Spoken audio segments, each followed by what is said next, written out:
Aku hanya ingin pergi ke kantor urusan sipil untuk mengambil akta nikah, tetapi petugas memandangku dengan tatapan aneh. Tuan Ming, akta nikah ini palsu. Dan sistem menunjukkan bahwa Nona Suan King telah menikah dengan Tuan Lu Zeu setengah bulan yang lalu. Pacar yang telah bersamaku selama 6 tahun diam-diam menikah dengan cinta pertamanya saat aku tidak ada. Aku tidak terlalu terkejut. Baiklah, maaf merepotkan Anda. Setelah berbicara, aku memasukkan akta nikah palsu itu ke dalam tas dan mengenakan kacamata hitam lalu berbalik pergi. Berdiri di depan kantor urusan sipil, aku mengirim pesan kepada kakak tingkat. Kakak tingkat, aku akan pergi bersamamu untuk memulai bisnis. Sepertinya dia sedang sibuk di sana dan tidak segera membalas. Aku memasukkan ponselku ke dalam saku. Aku menyetop taksi begitu saja di pinggir jalan dan memberikan alamat kepada sopir. Hingga menjelang sore. Aku kembali ke rumah dengan kelelahan. Begitu aku mengeluarkan kunci, terdengar bunyi, ding, dari belakang. Suan King keluar dari lift, tersenyum dan bertanya, "Azhe, kamu dari mana saja?" Aku menatap senyum di wajahnya sejenak. Aku pergi ke tempat kita akan mengurus akta nikah. Aku awalnya ingin mengambil beberapa foto tambahan, tetapi ternyata tempat itu kosong. Tahukah kamu alasannya? Saat mengatakan ini, mataku tidak berkedip menatap Suan King, mencoba melihat sedikit rasa bersalah di wajahnya. Namun, wanita itu hanya sedikit menegang mendengar perkataanku, lalu kembali tenang seperti biasa. Pasti kamu salah jalan. Akta nikah sudah didapat, fotonya bisa diambil lain waktu. Aku membawakanmu macaron. Ini produk baru dari toko kesukaanmu. Nanti kamu coba, suka atau tidak, sambil berkata, Suan King menyerahkan tas belanjaan di tangannya kepadaku.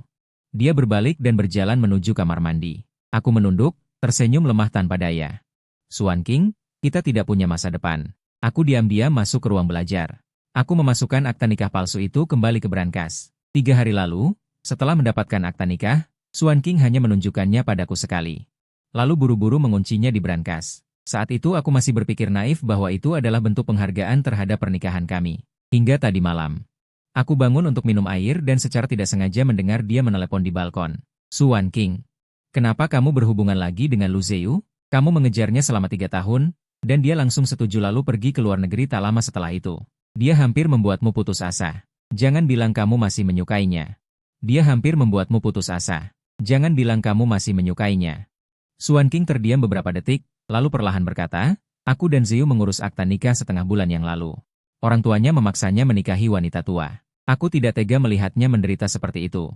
Aku berdiri terpaku, seolah jatuh ke dalam jurang es. Aku dan orang di ujung telepon tahu, Suan King tidak hanya tidak tega. Dia sama sekali tidak melupakan Lu Zeu. 6 tahun. Aku mengira akhirnya aku bisa bersama orang yang kucintai seumur hidup. Namun pada akhirnya aku sadar, aku tidak pernah benar-benar masuk ke dalam hati Suan King dari awal hingga akhir. Kantor urusan sipil palsu, akta nikah palsu. 6 tahun perasaan ini juga semuanya palsu.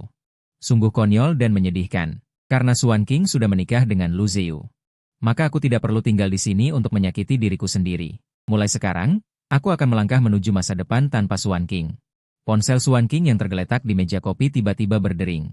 Nada dering eksklusif yang sengaja diatur terdengar sangat jelas di ruang tamu yang sunyi. Aku ragu sejenak, tapi tetap berjalan ke arahnya. Namun, sebelum aku sampai di meja kopi, aku tersandung oleh sosok yang bergegas, dan betisku terbentur keras ke sudut meja yang tajam. Rasa sakit yang luar biasa membuat wajahku pucat seketika. Biang keladi dari semua ini, Suan King tidak menyadarinya sama sekali. Dia meraih ponselnya dan bergegas kembali ke kamar mandi. Aku menahan rasa sakit dan berjalan pincang ke sofa. Begitu aku duduk, dari kamar mandi terdengar suara wanita yang gugup. Tapi berusaha terdengar tenang dan lembut, jangan takut, tetap di kamar, jangan keluar. Aku akan segera datang menjemputmu.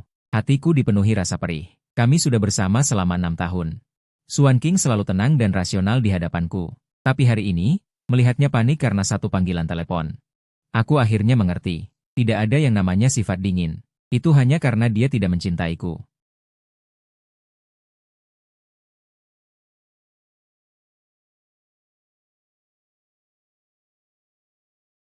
Kali ini, dia bahkan tidak bertanya sepatah kata pun, bahkan tidak menatapku. Aku menangis sendirian di sofa untuk waktu yang lama. Sampai rasa sakit di kakiku perlahan mereda, aku berdiri dan kembali ke kamar tidur untuk mulai membereskan barang-barangku. Sepatu kapel yang kubeli lama tapi tidak pernah dipakai Suan King, yang kubuat sendiri. Cincin kapel yang belum sempat kuberikan, syal yang kubuat sendiri untuk pernikahan kami. Semuanya, tertulis satu persatu, kini kulemparkan tanpa ragu ke kantong sampah. Selama 2 jam penuh. Setengah dari ruangan itu kosong. Aku menghela napas lega ketika ponselku tiba-tiba berdering. Suara kakak senior terdengar penuh semangat, Azhe, aku sedang di luar negeri untuk urusan bisnis. Begitu bangun tidur, aku melihat kabar baik ini. Selamat datang bergabung denganku. Seminggu lagi aku akan kembali ke negara ini, aku akan menjemputmu untuk pergi bersama. Tapi, bukankah kamu bilang akan menikah dengan pacarmu? Apakah dia akan setuju kamu pergi? Mendengar ini, aku terdiam sejenak. Meskipun kami bersama Swan King, karena dia tidak suka pamer. Jarang ada yang tahu tentang hubungan kami. Sampai 3 hari lalu, kakak senior datang bertanya apakah aku mau bergabung dengan studio baru yang dibuka oleh pacarnya. Baru saat itulah aku memberitahunya bahwa aku akan menikah. Tapi aku tidak menyangka hanya dalam beberapa hari saja semua berubah. Aku berkata dengan tenang. Tidak apa-apa, pernikahannya dibatalkan. Begitu Swan King mendorong pintu kamar tidur saat tiba di rumah, dia mendengar kalimat ini. Sekilas kepanikan melintas di matanya. Pernikahan dibatalkan? Apa? Aku terkejut oleh suara yang tiba-tiba muncul di belakangku. Aku menenangkan diri dan mengarang alasan. Seorang teman tiba-tiba ada masalah mendadak. Jadi pernikahannya dibatalkan. Swan King tidak curiga. Ulang tahunmu beberapa hari yang lalu. Bukankah kamu bilang ingin foto couple? Hari ini fotografer menelepon dan meminta kita pergi besok untuk memotret. Secara naluriah aku ingin menolak. Tapi sebelum aku sempat bicara, Swan King mengalihkan pandangannya dan melihat meja yang kosong. Dia mengerutkan kening dengan bingung. Azhe, kamu baru saja merapikan kamar? Kenapa terasa banyak barang yang hilang? Aku mengangguk dengan santai. Ya, lagi pula tidak terpakai, disimpan di rumah hanya memakan tempat. Entah kenapa. Swan King mendengarnya tapi merasakan perasaan yang sama di hatinya. Mataku tertuju pada Swan King lama di atas meja. Aku menelan kata-kata penolakan di bibirku. Aku hanya ingin pergi dengan tenang, tidak ingin menimbulkan masalah saat ini, jadi aku berkata sendirian.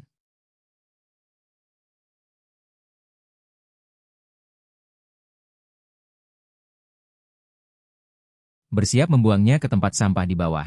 Swan King mengambilnya dengan proaktif dan bertanya dengan sedikit terkejut. Mengapa melakukan ini?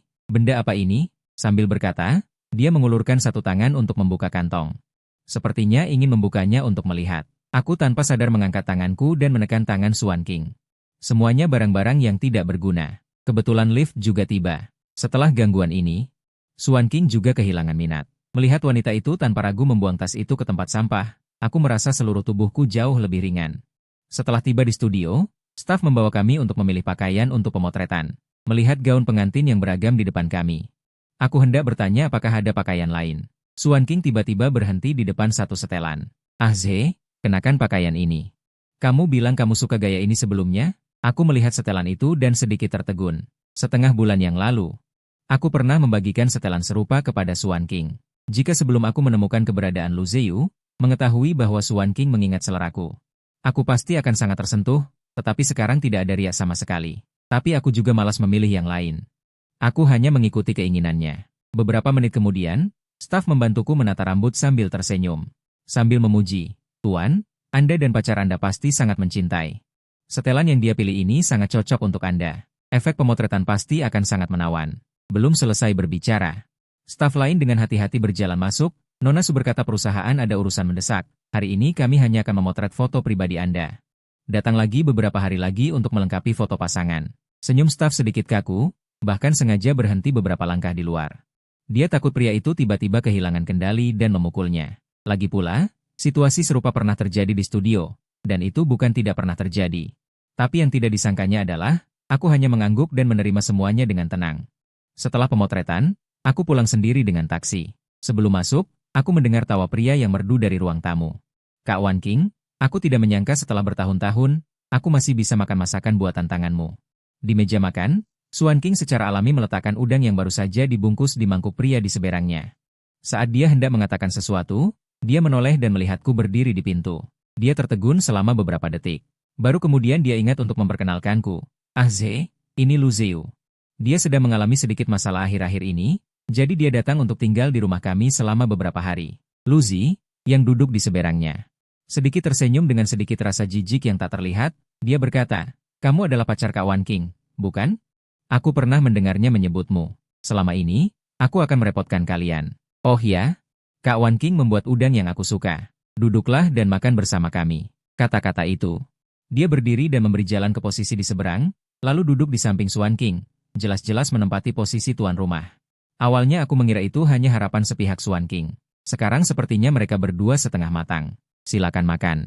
Aku lelah. Aku akan kembali ke kamar untuk istirahat. Setelah berbicara, aku berbalik dan berjalan menuju kamar. Namun, ketika melihat pemandangan di belakang pintu, aku seketika tertegun di tempat. Sebuah foto pernikahan besar tergantung di dinding. Xuan Qing, mengenakan gaun pengantin putih, berpelukan erat dengan Lu Ziyu. Ujung hidung mereka bersentuhan, saling menatap dalam. Mereka seperti pasangan yang telah saling mencintai selama bertahun-tahun. Saat itu, Xuan Qing mengejar dari ruang tamu. "Ze, kamu bisa istirahat di kamar. Kesehatan Ziyu tidak baik. Kamar ini menghadap matahari, jadi aku sudah memutuskan dia akan tinggal di sini." Saat berbicara setengah jalan, dia melihat foto pernikahan di dinding. Dia berhenti sejenak, lalu melanjutkan berbicara. "Foto ini hanya untuk mengimbangi desakan orang tuanya untuk menikah. Kami belum mendaftar pernikahan secara resmi. Memotret foto pernikahan hanya untuk mengimbangi." Dia menatap mataku yang dingin. Xuan Qing merasakan gelombang kepanikan yang tak dapat dijelaskan di hatinya. Secara naluriah, dia ingin meraih tanganku. "Ze, jangan berpikir macam-macam. Aku hanya ingin..." Sedetik kemudian, aku menghindari sentuhannya. "Jangan sentuh aku." Ini adalah pertama kalinya aku menunjukkan penolakan seperti itu padanya dalam 6 tahun kebersamaan kami. Jantung Xuan Qing menegang. Saat dia hendak berbicara untuk menjelaskan, Lu Ziyu tiba-tiba menerobos masuk. Dengan suara tangisan dan keluh kesah, dia berkata, "Aku baru saja terjatuh seperti babi. Kak Wan Qing, kamu sudah banyak membantuku. Aku tidak bisa membuatmu membuat Tuan marah lagi karena aku. Mungkin itu adalah sesuatu yang ditakdirkan untuk kita tanggung. Ini adalah hukuman dari surga atas kesalahan masa laluku yang egois. Aku menerima nasibku." Mata merahnya yang menangis dan tatapannya yang penuh kerinduan sangat menusuk hati Xuan Qing. Dia dengan lembut menghiburnya, "Jangan khawatir. Selama aku di sini, tidak ada yang bisa memaksamu menikah. Ze, dia tidak akan marah karena ini. Kamu tidak perlu pergi kemanapun. Tinggallah di sini dengan tenang." Melihat pemandangan di depanku, aku menarik sudut bibirku. "Ya, kenapa aku harus marah? Ini adalah rumahmu." Meninggalkan kalimat ini, aku berbalik dan keluar dari kamar. Lu Ziyu merengek penuh keluh kesah. "Tuan, apakah dia masih marah?" Tapi kali ini Xuan Qing tidak menghiburnya. Hatinya gelisah karena kata-kata itu. Dia mengejar tanpa ragu, menarik pergelangan tanganku. "Apa maksudmu barusan? Apa maksudmu? Ini adalah rumahnya, Ze." Dia didesak untuk menikah oleh keluarganya. Dan diganggu oleh wanita asing. Aku hanya ingin membantunya. Kamu juga seorang pria. Tidak bisakah kamu sedikit membantunya? Mengapa kamu harus marah pada saat seperti ini? Sebelum dia selesai berbicara, tiba-tiba terdengar suara pecahan kaca dari kamar. Wajah Xuan Qing berubah, dia mendorongku dengan keras. Dan berbalik menyerbu masuk. "Ze, apa yang kamu lakukan?" Suara wanita itu penuh dengan kepanikan. Lu Ziyu berlutut di lantai, menekan tangannya ke lengannya yang berdarah. Dia menangis terseduh-seduh. "Jangan pedulikan aku. Bagaimanapun, tidak ada yang peduli di dunia ini. Jika kematianku bisa membuat Tuan tidak marah lagi, maka aku akan merasa tenang dan puas." Xuan Qing merebut pecahan kaca dari tangannya dan menekan lukanya dengan keras. Dia berbalik dan meraung padaku, "Chen Ze, apakah kamu puas melihat dia seperti ini? Apakah kamu tidak merasa bersalah atau menyesal? Tidak heran mereka semua mengatakan kamu adalah orang yang tidak tahu berterima kasih. Bahkan ayah kandungmu sendiri meninggal pun tidak menangis. Bagaimana mungkin orang yang berdarah dingin dan egois sepertimu memikirkan kematian orang lain?" Kata-kata itu seperti palu godam yang menghantam hatiku, membuat tangan dan kakiku gemetar. Seluruh tubuhku terasa dingin. Ingatan paling dalam dari masa kecilku adalah ayah yang pemabuk dan ibuku yang dipukuli. Jadi ketika ayahku meninggal secara tak terduga, aku tidak meneteskan air mata. Kerabatku berkata aku adalah anak yang tidak tahu berterima kasih. Kejadian ini menjadi duri terdalam di hatiku. Setiap kali tersentuh, rasanya berdarah. Kemudian, setelah Xuan Qing mengetahui hal ini, dia menghibur dan membimbingku untuk waktu yang lama. Akhirnya aku bisa melepaskan beban itu. Tapi sekarang, dia juga yang kembali menusukkan duri ini ke hatiku. Sisa terakhir cintaku untuk Xuan Qing juga lenyap. "Xuan Qing, aku tidak pernah bilang dia tidak boleh tinggal di sini. Aku juga tidak marah padamu. Aku menghindarimu hanya karena aku alergi parah terhadap makanan laut." Xuan Qing akhirnya menyadari bahwa pergelangan tanganku yang baru saja kusentuh bengkak merah. Melihat mataku yang memerah, teringat kata-kata yang baru saja kukatakan. Rasa bersalah melintas di hatinya. "Ah Ze, Lu Ziyu, gigit saja kuat-kuat lagi. Wan Qing Jie, jangan larang aku. Biarkan aku mati saja." Saat dia menarik bahunya, luka di pergelangan tangannya kembali berdarah. Xuan Qing tidak bisa lagi menghibur Lu Ziyu. Dengan kuat dia membantu Lu Ziyu bangkit dan buru-buru pergi. "Aku tidak akan membiarkanmu celaka. Aku akan membawamu ke rumah sakit sekarang." Aku berdiri diam di tempat sampai bayangan mereka menghilang. Lantai kamar tidur berantakan. Setelah minum obat, aku memindahkan barang-barangku ke tempat klien, melewati tumpukan pecahan kaca di lantai. Aku berhenti, membungkuk dan mengambil sebuah foto. Ini adalah satu-satunya foto bersamaku dan Xuan King. Dan juga foto terakhir. Terakhir kali aku membereskan barang, aku belum tahu harus berbuat apa dengannya. Aku tidak menyangka Lu Ziyu secara sukarela membuat pilihan untukku. Aku sedikit menyeringai, merobek foto itu menjadi berkeping-keping. Lalu membuangnya ke tempat sampah. Tapi Xuan King tidak kembali. Pagi berikutnya jam 5. Aku dibangunkan oleh suara dari dapur. Saat Xuan King melihatku yang masih mengantuk, kilatan rasa bersalah melintas di matanya. Apakah aku membangunkanmu? Ziyu tidak makan banyak tadi malam. Aku akan membuatkan bubur seafood untuknya. Kamu juga minum semangkuk selagi panas. Aku diam-diam melihat sup bubur yang mendidih di panci. Meskipun Lu Ziyu sudah lama pergi. Tapi Xuan King masih ingat semua kesukaan dan ingatannya. Sedangkan aku, bersama Xuan King selama 6 tahun, kemarin aku masih mengeluh alergi makanan lautku. Tapi dia sama sekali tidak peduli. Bahkan fakta bahwa dia bisa memasak pun, aku baru tahu kemarin. Cinta atau tidak cinta, terkadang terlihat jelas sekilas.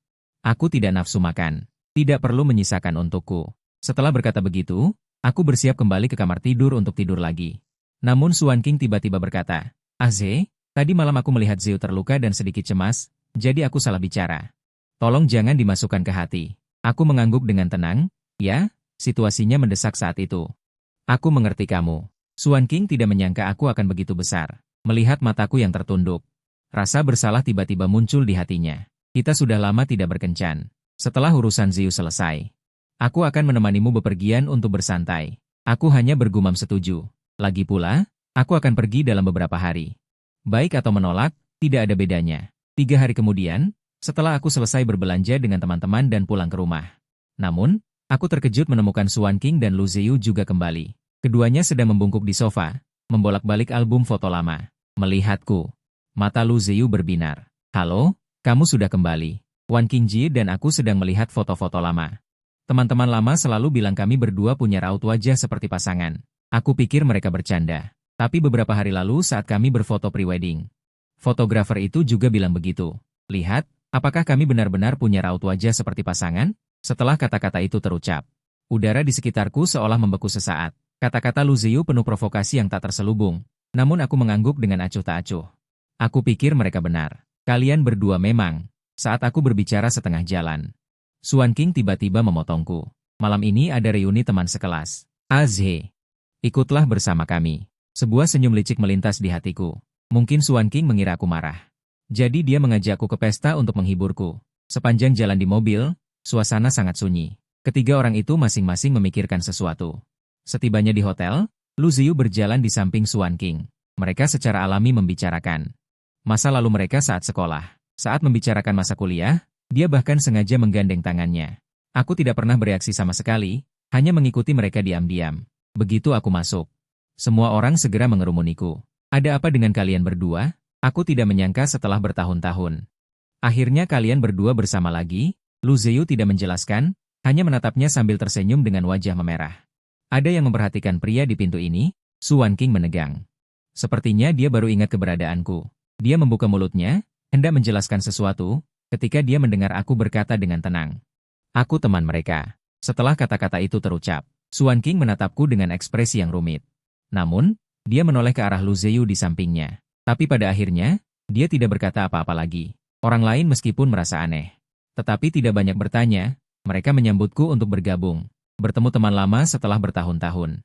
Rasanya ingin mengobrol dari ujung dunia ke ujung bumi.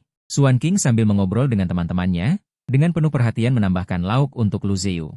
Bahkan tidak lupa memilihkan sayuran yang tidak disukainya. Aku duduk di samping, diam-diam memainkan peran seorang teman. Pesta baru berjalan setengah, aku pergi ke kamar mandi. Ketika aku kembali ke pintu kamar, aku mendengar suara dari dalam. Xuan King, jujurlah. Selama bertahun-tahun Ziyu pergi ke luar negeri, apakah kamu pernah menyukai pria lain? Suasana menjadi hening. Semua orang menunggu jawaban Xuan King. Namun Lu Ziyu yang duduk di sebelahnya, justru membuka mulutnya untuk membantunya. Baiklah, jangan bertanya lagi. Aku sudah bertahun-tahun di luar negeri, wajar jika Wan King pernah menyukai pria lain. Meskipun dia mengatakan itu, matanya sudah berkaca-kaca. Senyum di wajahnya juga sedikit dipaksakan. Melihatnya seperti itu, Xuan King merasa sakit hati. Dia dengan rendah hati membujuknya dengan suara rendah. Tidak, aku tidak pernah menyukai pria lain. Lu Ziyu akhirnya tertawa terbahak-bahak, memeluknya erat. Orang lain di sekitarnya langsung bersorak dan berteriak. Aku tidak ingin masuk mengganggu kesenangan mereka. Zuo Xing pulang sendiri naik taksi. Beberapa jam kemudian, Xuan King kembali sambil memeluk Lu Ziyu yang mabuk. Dia dengan hati-hati membaringkan pria itu di ranjang. Pria itu mengangkat tangannya, merangkul pinggangnya dengan kuat. Kak Wan King, jangan pergi. Jika aku tidak bersikeras pergi ke luar negeri saat itu, bukankah kita tidak akan seperti ini? Sekarang kita mendaftar untuk menikah, kita adalah pasangan sungguhan, bukan? Tolong jangan tinggalkan aku, ya? Mendengar ini, Xuan King ingin bangkit, dan Lu Ziyu langsung menciumnya. Saat aku mendorong pintu kamar terbuka, aku melihat pemandangan yang mesra ini. Aku merasa mual dan berbalik keluar ruangan.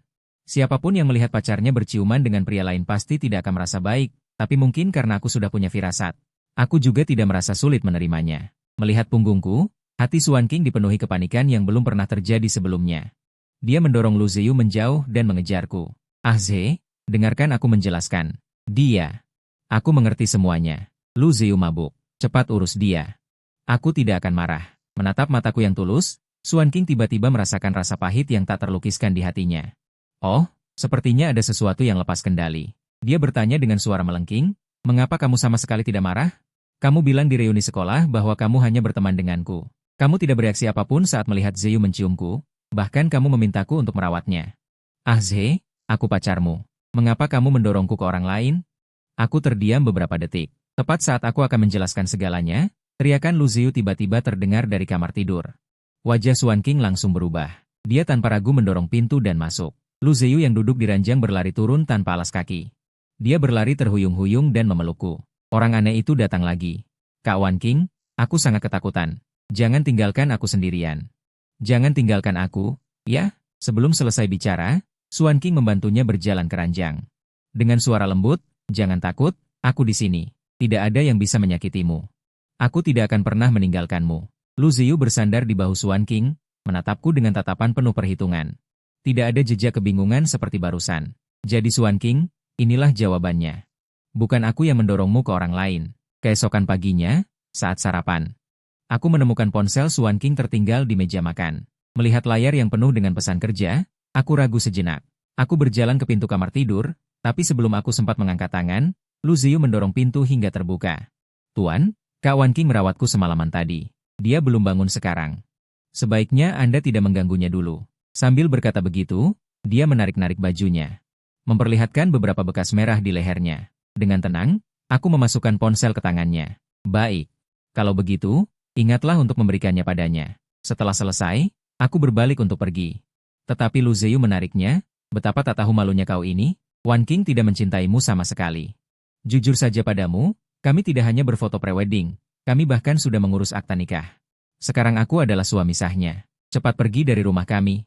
Terdengar suara benturan dari dalam. Lu Ziyu tiba-tiba berubah, memohon dengan ketakutan. Tuan, saya akan segera pindah. Jangan marah. Kemudian, punggungnya terbanting keras ke daun pintu, dan dia meluncur tak berdaya ke lantai. Detik berikutnya, Xuan King bergegas keluar, menatap ekspresi kesakitan Lu Ziyu. Matanya dipenuhi amarah yang membara. Chen Ze, apa yang kau lakukan? Kau sendiri yang berjanji membiarkanku merawatnya. Kupikir kau benar-benar melakukan itu. Ternyata kau melakukan trik murahan di belakangku. Aku menjadi dingin. Aku tidak memukulnya, juga tidak memaksanya pergi. Jika tidak percaya, kau bisa memeriksa rekaman CCTV. Mendengar ini, Lu Ziyu menyipitkan mata dan berkata, Kak Wan King, jangan salahkan Tuan. Saya sendiri yang terpeleset secara tidak sengaja. Meski begitu, dengan ekspresi rapuh di wajahnya, itu justru lebih seperti dia sedang merengek meminta pertolongan. Ada kilatan kelembutan di mata Xuan King. Dia dengan hati-hati memeluknya. Baiklah, kau tidak perlu menyembunyikannya. Chen Ze, meskipun kau pacarku. Jika kau berani menyakiti Ziyu lagi, jangan salahkan aku jika aku tidak bersikap baik padamu. Mengatakan ini, dia menopang Lu Ziyu dan berbalik untuk pergi. Aku menarik napas dalam-dalam. Menekan amarah di hatiku. Apapun yang kukatakan, Xuan King tidak akan percaya. Jadi, aku tidak perlu repot-repot membela diri. Aku menenangkan diri dan pergi bermain dengan teman baikku sepanjang hari. Menjelang malam, aku naik taksi pulang. Berdiri di depan pintu rumah, aku merogoh kunci dari tas. Mataku tiba-tiba menangkap bayangan gelap. Bulu kuduku meremang. Aku berbalik dan ingin melarikan diri, tetapi detik berikutnya, punggungku dihantam keras. Merakan tangan yang menempel di leherku, aku tidak berani bergerak lagi, berusaha keras menahan rasa takut di hatiku. Di tasku ada uang. Ambil saja jika kau mau, asal kau tidak menyakitiku. Namun, Wanita itu hanya mengeluarkan ponselku dan melakukan panggilan video. Panggilan berdering beberapa kali. Tepat sebelum ditutup, panggilan itu diangkat. Su Wan King. Segera bawa Lu Ziyu kemari. Jika dalam 15 menit aku tidak melihatnya, kau tidak akan pernah melihat pacarmu lagi. Melihat tangan di leherku, Su Wan King langsung panik. Jangan sakiti dia. Kau di mana? Aku segera datang. Ziyu. Li Meng menculik Aze.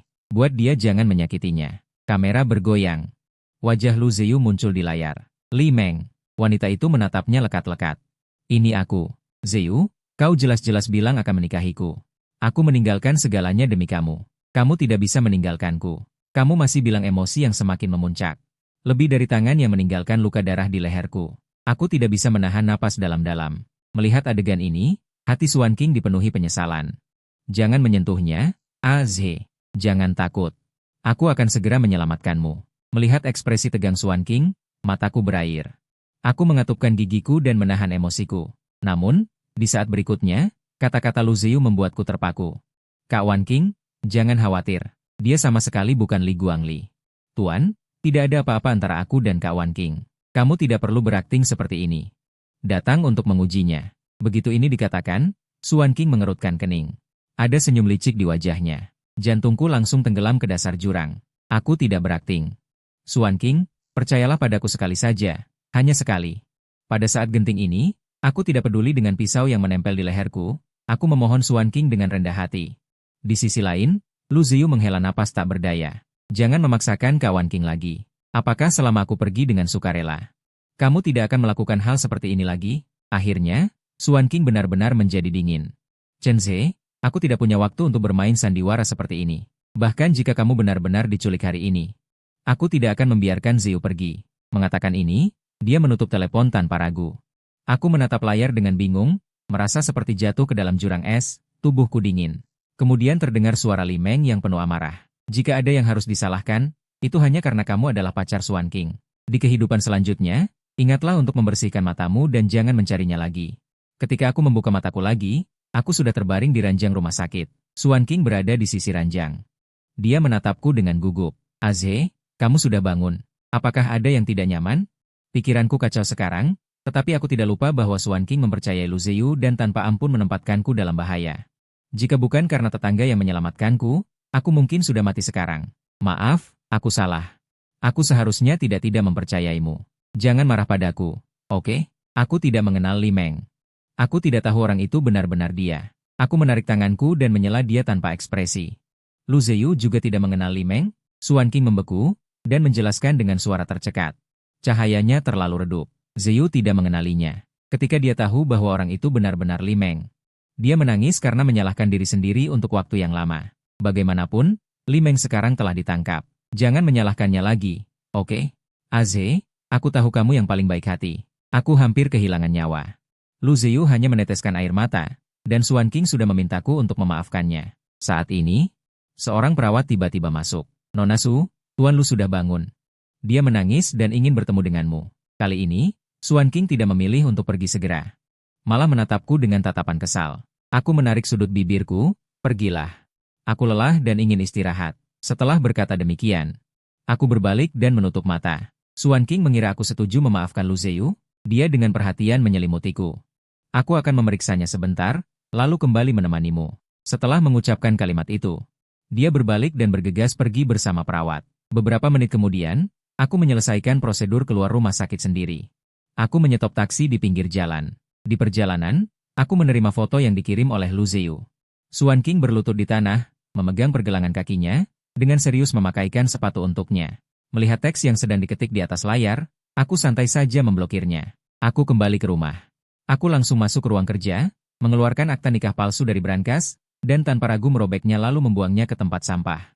Kemudian aku membawa barang bawaanku langsung ke bandara. Mulai sekarang, masa depanku tidak akan lagi memiliki keberadaan Su Wan King. Di sisi lain, di kamar rumah sakit, melihat langit senja di luar jendela, Su Wan King tiba-tiba merasa gelisah. Lu Ziyu merasakan keanehannya. Matanya meredup, dan dengan mata memerah, dia berpura-pura menyedihkan dan berkata, Kak Wan King, bisakah kamu tinggal bersamaku malam ini? Aku sangat takut. Jangan tinggalkan aku sendirian, ya? Sambil berkata begitu, dia pura-pura menangis terseduh-seduh, tampak menyedihkan. Melihat Lu Ziyu menangis dengan wajah berlinang air mata, Suan King hampir saja setuju, tetapi kata-kata itu sudah sampai di bibirnya. Tiba-tiba terlintas bayanganku yang pucat. Mengapa kamu menyandera waktu, menyakiti mata yang memerah? Entah kenapa. Hatinya seolah tercubit. Rasa sakit yang menusuk-nusuk muncul di hatinya. Dia mengerutkan kening dan menolak permintaan Lu Ziyu. Li Meng sudah ditangkap. Kamu tidak perlu khawatir, dia akan mencarimu lagi. Ze, kali ini dia trauma. Aku harus kembali menemaninya. Sudah larut, sebaiknya kamu istirahat lebih awal. Aku akan datang menemuimu besok. Mendengar ini, tangisan Lu Ziyu berhenti seketika. Dia menarik lengannya. Menghadapi tatapan bingung wanita itu, dia memaksakan senyum kaku. Aku akan ikut denganmu. Aku juga bertanggung jawab atas penculikan Tuan. Aku ingin datang meminta maaf langsung padanya.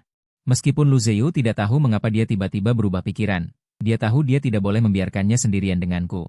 Suan King tidak terlalu memikirkannya dan langsung bersiap. Entah mengapa, sejak tadi, hatinya diselimuti gelombang kekhawatiran yang membuatnya ingin segera menemuiku saat ini juga. Dia berjalan tergesa-gesa menuju kamar di ujung koridor. Belum sampai di depan pintu, dia tersenyum dan berkata, "Ze, aku kembali. Kamu mau makan apa malam ini?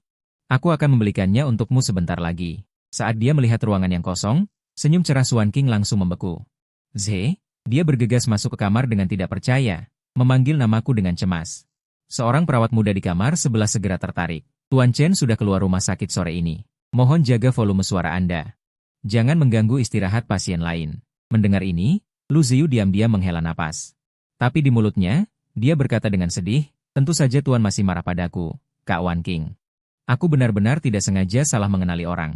Jika Suan King di masa lalu mendengar kata-kata seperti ini, dia pasti akan menghiburnya tanpa ragu. Dia bahkan akan memarahiku karena bersikap kecil hati. Namun, kali ini dia tidak mengatakan apa-apa, wajahnya dingin saat dia berjalan keluar. Oh, Azhe pasti marah. Lagi pula, dia baru saja mengalami keterkejutan yang begitu besar. Dan dia tidak menemaninya dengan baik. Kali ini memang salahnya. Dia akan meminta maaf dengan baik kepada Azhe. Dan menjelaskan semua hal baru-baru ini.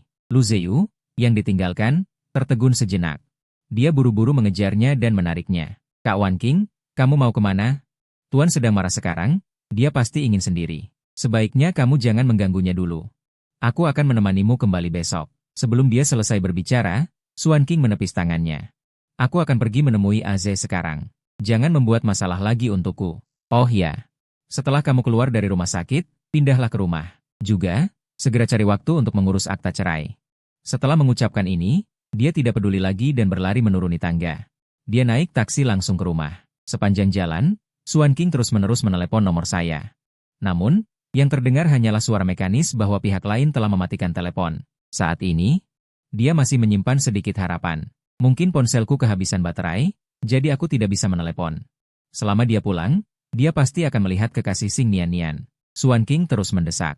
"Sopir, bawa lebih cepat." Namun, ketika dia mendorong pintu dan melihat ruang tamu yang kosong dan asing di depannya, seluruh tubuhnya tiba-tiba membeku di tempat. Koran saya dan gelas kecil di sofa, air filter yang sering saya gunakan di atas meja, dan koleksi jaringan yang saya simpan di lemari pajangan. Semua tentang saya telah hilang. Dia pingsan.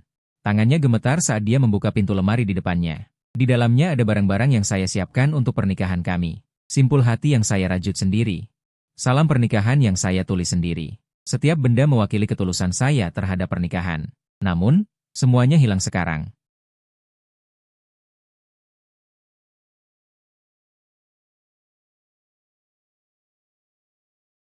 Suan King duduk di lantai dingin, jari-jarinya tanpa sadar menggaruk celah lantai. Di sana pernah jatuh seutas benang merah pendek yang saya gunakan saat merajut simpul hati. Kini benang merah pendek itu pun hilang. Dia tiba-tiba teringat berangkas, dan bergegas ke ruang kerja. Di dalamnya kosong. Akta nikah palsu yang dia masukkan sendiri, beserta koleksi saya. Tiket bioskop pertama kami, semuanya hilang. Hanya ada selembar kertas tertulis, yang tertempel sendirian di dinding lemari. Tangannya gemetar saat dia merobeknya. Itu adalah tulisan saya yang rapi. Suan King, 6 tahun bersama, sampai di sini. Salah mencari. Setiap kata seperti pisau berkarat. Mengiris berulang kali di dadanya. Dia akhirnya menjerit putus asa. Meremas kertas itu menjadi bola. Menggenggamnya erat-erat di tangannya, kukunya menancap ke daging. Tapi dia tidak merasakan sakit. Dia seperti orang gila. Dia meraih ponselnya dan memutar nomorku berulang kali. "Maaf, nomor telepon yang Anda tuju sedang tidak aktif." Suara pemberitahuan yang dingin, seperti baskom-baskom air dingin, memadamkan harapan terakhirnya. Dia seperti orang gila.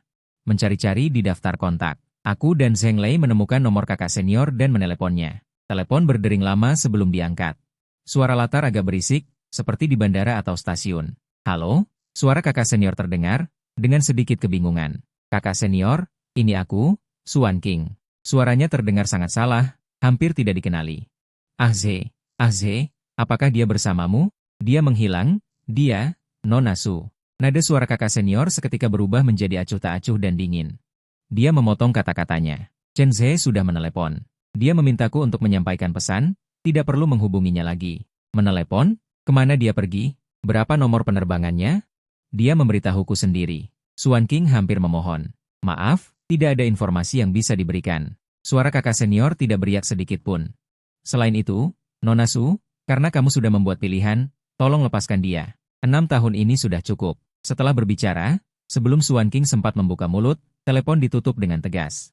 Di ujung telepon hanya terdengar suara, bip bip bip. Suara itu seperti palu godam yang menghancurkan harapan terakhir Xuan King. Dia terduduk lemas di lantai, ponsel terlepas dari tangannya yang lemah. Layar pecah dengan pola seperti sarang laba-laba, persis seperti hatinya saat ini. Dia mengira aku hanya marah. Mengira asalkan dia kembali membujuk, aku akan seperti berkali-kali sebelumnya. Kembali ke sisinya. Dia salah. Kali ini, aku benar-benar tidak menginginkannya lagi. Pada saat yang sama, aku sudah duduk di penerbangan menuju New York. Pesawat naik ke langit. Melalui jendela, melihat kota tempat aku tinggal selama bertahun-tahun. Menyusut di pandangan, akhirnya tertutup awan. Hatiku sangat tenang. Tidak ada rasa sakit yang menusuk hati seperti yang dibayangkan, juga tidak ada kegembiraan setelah terbebas. Hanya rasa penerimaan yang tenang. Kakak senior duduk di sebelahku. Dia menuangkan segelas air hangat untukku. Sudah memutuskan. Aku menerima airnya, meneguknya. Suhu airnya pas. Menyesal, aku tertawa kecil, melihat awan di luar jendela. Menyesal tidak sadar lebih cepat, tidak pergi lebih cepat. 6 tahun, aku seperti orang bodoh, hidup dalam kebohongan yang dia susun dengan hati-hati, hidup dalam hayalan romantisku sendiri. Sampai Lu Ziyu kembali, sampai akta nikah palsu itu, telepon yang disadap, drama penculikan yang direkayasa, merobek kebenaran yang berdarah di depanku. Dia memilih Lu Ziyu, sekali, 2 kali, berkali-kali. Bahkan di saat genting, dia memilih percaya pada akting Lu Ziyu dan mendorongku ke jurang bahaya. Kehilangan harapan. Terjadi dalam sekejap. Aku sudah mengatur segalanya di New York. Meskipun studio ini baru dimulai. Prospeknya bagus. Kakak senior menepuk bahuku. Dengan kemampuanmu, kamu akan segera menguasainya. Aku mengangguk. Terima kasih, kakak senior, atas kesempatannya. Sama-sama. Kakak senior tersenyum. Melepaskan orang dan masalah yang menyebalkan, dan memulai dengan pikiran jernih. Bagi kita yang berkreasi, itu adalah hal yang baik. Dia benar. Mulai sekarang, di duniaku, hanya ada pekerjaan dan masa depan yang baru. Tidak ada Xuan King. 6 jam penerbangan. Sebagian besar waktu aku memejamkan mata untuk beristirahat. Sesekali pramugari lewat, memberikan tatapan perhatian. Aku hanya mengangguk sopan. Tiba di New York. Menyalakan ponsel. Seketika, tak terhitung banyaknya panggilan tak terjawab dan pesan masuk. Hampir semuanya dari Xuan King. Aku memindainya sekilas. Pesan terakhir adalah, "Ah Ze, kamu di mana? Aku salah. Aku benar-benar tahu aku salah. Kumohon kembalilah. Mari kita bicara baik-baik, oke?" Aku tidak menjawab. Langsung membuka daftar kontak, memasukkan nomor yang kukenal itu ke dalam daftar hitam. Dunia tiba-tiba menjadi sunyi. Mobil melaju di jalanan kota yang ramai, lampu neon berkelip, lalu lintas padat. Ini adalah kota yang penuh vitalitas dan peluang, juga kota yang dapat dengan mudah mengubur masa lalu. Yao Chen melakukan pekerjaan pembersihan untukku dengan sangat baik. Pandangannya terbuka. Setelah mengantarnya pergi, aku berdiri di depan jendela kaca. Melihat kendaraan lalu lalang di bawah, aku menarik napas dalam-dalam. Di sini, tidak ada Xuan King, tidak ada Lu Ziyu, tidak ada lagi belenggu dan pengkhianatan yang menjijikan. Aku mengeluarkan kartu SIM baru, memasukkannya ke ponsel, dan mengirim pesan dengan nomor baru kepada beberapa kontak penting yang kumiliki. Termasuk Yao Chen, dan 1 atau 2 orang lain yang tahu seluk-beluknya. Setelah selesai melakukan semua ini, aku mandi air hangat dan berbaring di tempat tidur asing namun sangat nyaman, lalu tertidur lelap. Ini adalah tidurku yang paling nyenyak dan tenang dalam setengah bulan terakhir. Sementara itu, Xuan King gelisah sepanjang malam di rumah. Saat fajar, matanya bengkak dan wajahnya pucat. Saat itu, ponsel Lu Ziyu berdering. Xuan King melihat nama yang berkedip di layar. Untuk pertama kalinya, dia merasakan kejengkelan yang mendalam. Dia tidak menjawab. Telepon terus berdering tanpa henti. Jika dia tidak menjawab, itu akan terus berdering. Dia terkunci dan mematikan suara, lalu masuk ke kamar mandi. Dia membasuh wajahnya dengan air dingin, berusaha untuk sadar. Orang di cermin itu asing dan membuatnya takut. Mata yang dulunya tajam dan mandiri kini hanya menyisakan kepanikan dan kekosongan. Dia teringat sebelum aku pergi. Keanehan waktu itu, ketenanganku, ketidakpedulianku. Kalimatku, Swan King, kita tidak punya masa depan lagi, ternyata bukan omong kosong. Itu adalah pemberitahuan. Dia sendiri dibutakan oleh air mata Lu Ziyu dan kerapuhan yang disebut-sebut. Berkali-kali mengabaikan perasaanku, mendorongku semakin jauh. Jantungnya terasa sakit yang tajam. Lebih menyakitkan 1000 kali lipat daripada ketika dia mengetahui Lu Ziyu kawin lari dulu. Dia tidak percaya aku benar-benar pergi dan menghilang begitu saja. Dia bergegas keluar dari kamar mandi, menyalakan kembali ponselnya, mengabaikan puluhan panggilan tak terjawab dari Lu Ziyu. Dan pesan teks tanpa henti yang tak terhitung jumlahnya. Lalu mulai mengerahkan semua koneksi yang bisa dia pikirkan untuk mencari keberadaanku. Bahkan dia mencari kerabat jauhku di kampung halaman yang sudah lama tidak berhubungan. Tanggapan yang dia terima tidak lain adalah ketidakpedulian, tidak tahu. Setiap hari dia kembali ke rumah yang kosong dan dingin itu, melihat jejakku dihapus bersih, hatinya terasa seperti robek berlubang besar. Angin dingin bertiup kencang. Setelah Lu Ziyu keluar dari rumah sakit, dia memang membawanya kembali. Tetapi kali ini, Swan King tidak membiarkannya tinggal di rumah utama lagi, melainkan membiarkannya tinggal di kamar tamu. Kakak Qin, tuan itu, apakah masih belum ada kabar? Lu Ziyu mengenakan piyama, membawa segelas susu, dan berjalan dengan prihatin. Dia duduk di sebelah Swan King yang sedang melamun di sofa. Swan King tidak menatapnya. Dia menatap layar TV yang gelap dengan pandangan kosong. Ya, jangan terlalu khawatir. Mungkin suamimu hanya sedang tidak baik-baik saja. Keluar dan hirup udara segar, dan ketika dia tenang, dia pasti akan kembali. Lu Ziyu menghiburnya dengan lembut. Saat dia mencoba memegang tangannya, Swan King menarik tangannya seolah tersengat listrik, mengangkat kepalanya. Matanya menunjukkan ekspresi yang belum pernah dilihat Lu Ziyu sebelumnya. Ziyu, apa kau benar-benar tidak melihat siapapun saat itu? Lu Ziyu merasa jantungnya berdegup kencang, tetapi ekspresi sedih dan terluka segera muncul di wajahnya. Kak Wan King, kenapa kau masih tidak percaya padaku? Cahayanya sangat gelap, dan aku gugup serta takut. Aku benar-benar tidak melihat dengan jelas. Aku tahu ini semua salahku. Kalau bukan karena aku, Tuan tidak akan. Saat dia berbicara, matanya mulai memerah lagi. Dulu, jika Swan King melihatnya seperti ini, dia pasti sudah melunak dan menghiburnya. Tetapi sekarang, melihat aktingnya yang begitu terampil sehingga hampir menjadi refleks terkondisi, ditambah lagi dengan punggungku yang pergi dengan tegas. Rasa mual yang kuat muncul di hatiku. Dia tidak berbicara, hanya menatapnya dengan dingin. Lu Ziyu merasa sedikit merinding dengan tatapannya dan tangisannya berhenti. Senin depan, kita akan pergi ke biro urusan sipil, kata Swan King tanpa nada. Urusan perceraian kita. Wajah Lu Ziyu langsung pucat. Wan King, kakak. Biarlah begini saja. Aku lelah. Swan King berdiri. Tidak lagi menatapnya, dan kembali ke ruang utama, menutup pintu. Dia bersandar di pintu, mendengarkan isak tangis tertahan Lu Ziyu di luar.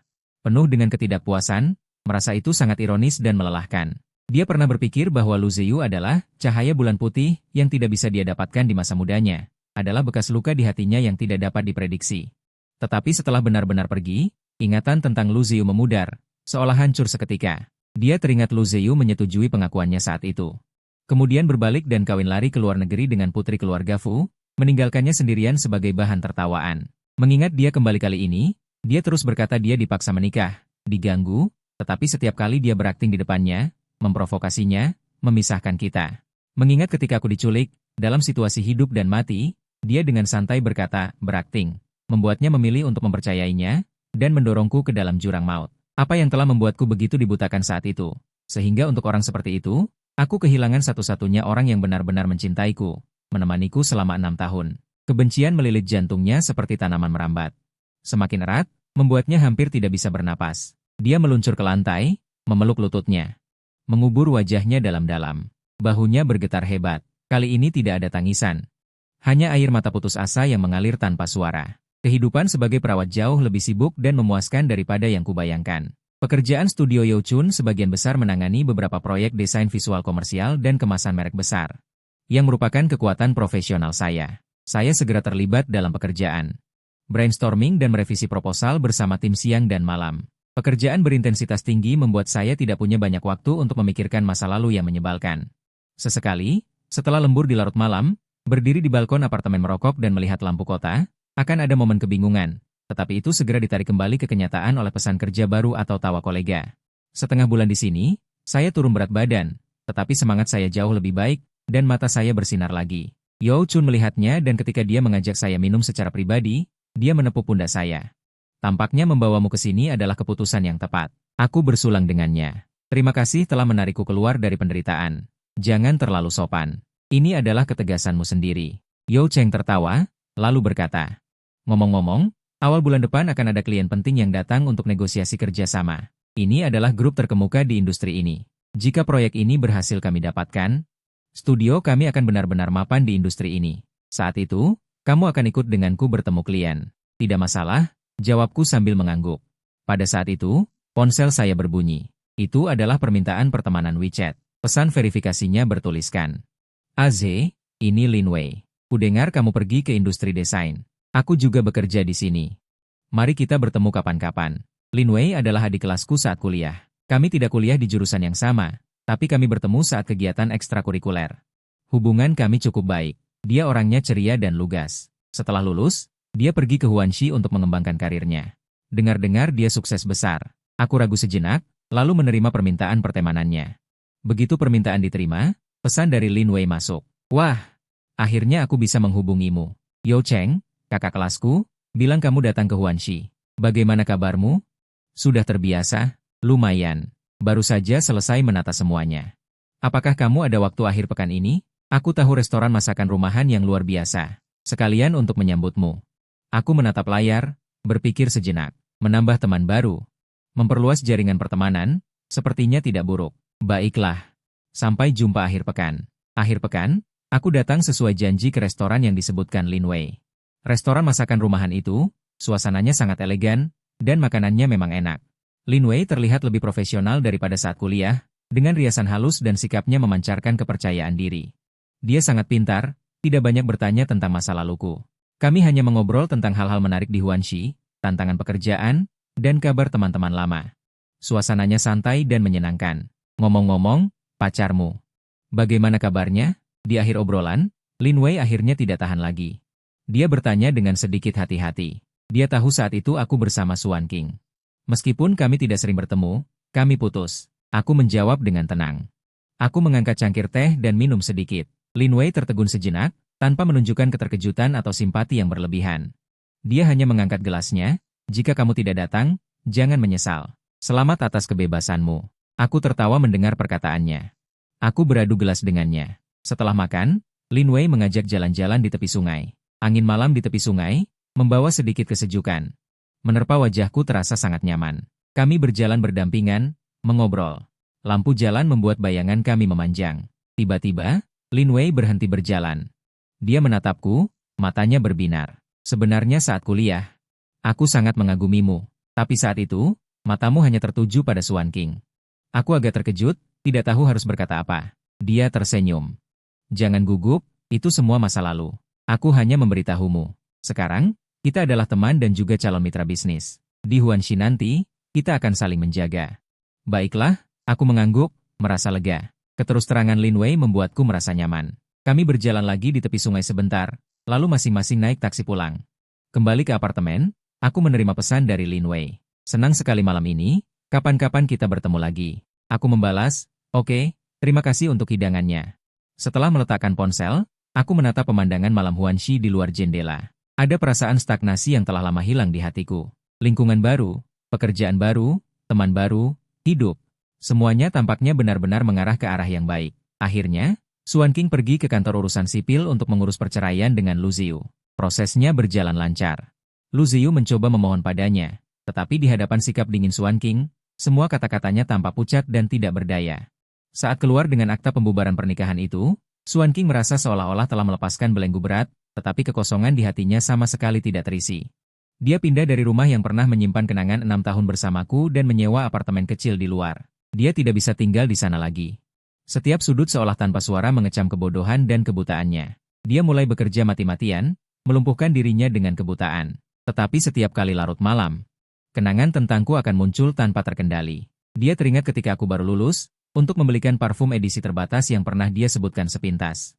Aku menghemat uang makan, menabung selama 3 bulan. Aku teringat setiap kali dia lembur, tidak peduli selarut apapun, aku akan menjemputnya. selalu memegang secangkir teh susu hangat di tangan. Aku teringat aku belajar memasak dengan canggung, mengacaukan dapur, hanya untuk membuat semangkuk mie umur panjang di hari ulang tahunnya. Aku ingat saat aku memegang akta nikah palsu itu, mataku berbinar, dan dengan hati-hati bertanya apakah dia ingin pergi ke kantor urusan sipil untuk mengurusnya, serta kepanikannya yang sesaat dan sikap acuh tak acuhnya. Ternyata, dalam hubungan ini, aku selalu menjadi orang bodoh yang tak ragu-ragu memberikan segalanya. Sementara dia adalah bajingan yang dengan nyaman menikmati kebaikanku, tetapi selalu linglung, bahkan mengosongkan tempat di hatinya untuk orang lain. Dia akhirnya mengerti malam itu, ketika aku menatapnya dan berkata, Swan King, sejak awal kita tidak pernah masuk ke dalam hatimu, keputusasaan dan kesedihan yang tak terduga di mataku. Dia tidak bisa bernapas karena sakit hati. Dia mengeluarkan ponselnya dan melihat nomor teleponku di daftar blokir berulang kali. Tetapi dia tidak lagi memiliki keberanian untuk menelepon. Dia tahu, dia tidak pantas lagi. Dan klien besar yang disebutkan Yo Cheng tampaknya adalah sebuah grup properti terkenal, Grup Hongyu.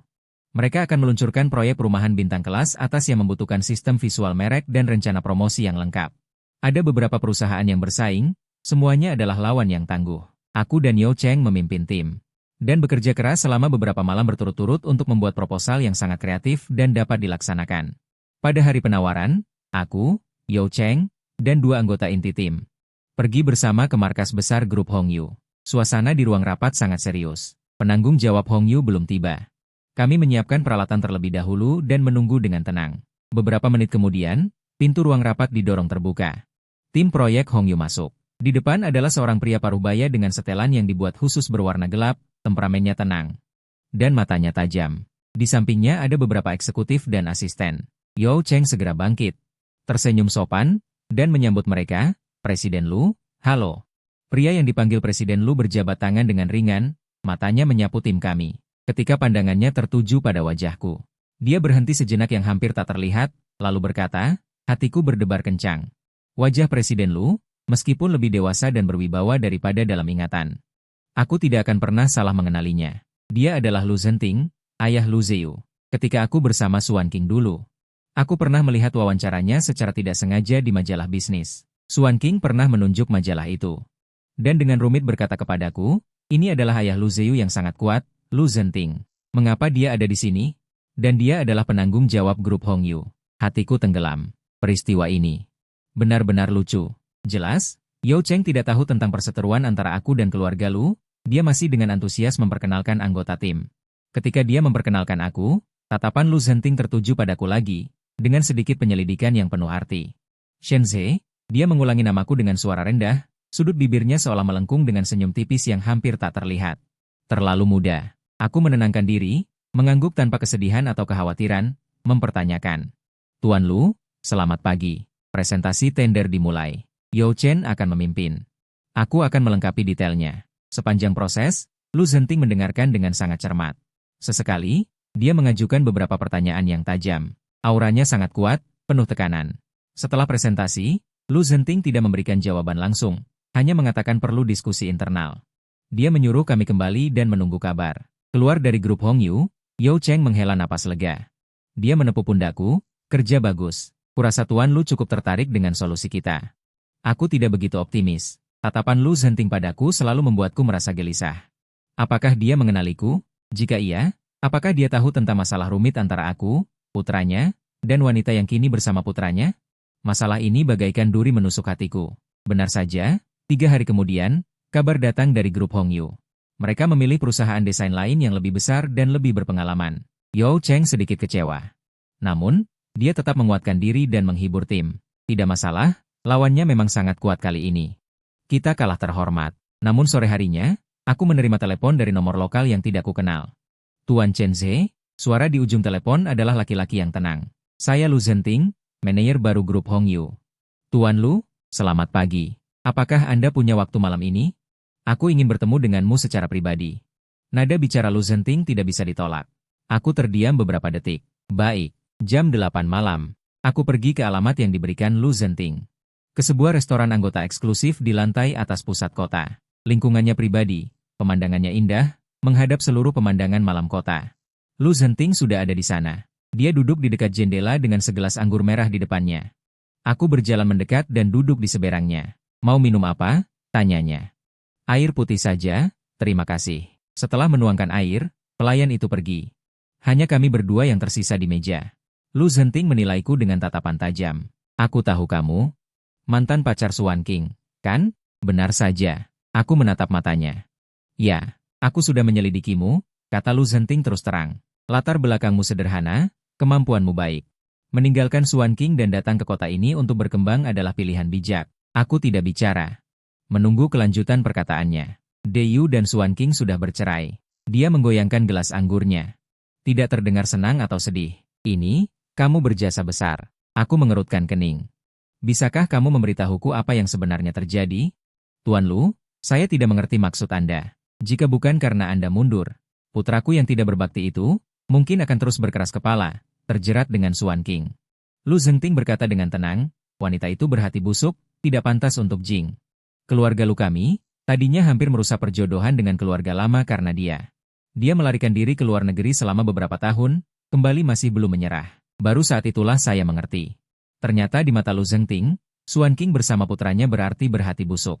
Dia ingin memanjat, dan dia selalu tidak setuju. Jadi, Anda memanggil saya ke sini untuk berterima kasih kepada saya? Saya? Dengan sedikit sarkasme. Lu Zhenting tertawa, senyumnya membawa kebanggaan yang belum sepenuhnya hilang karena mabuk. Itu salah satunya. Lebih penting lagi, saya sangat menghargai kemampuanmu.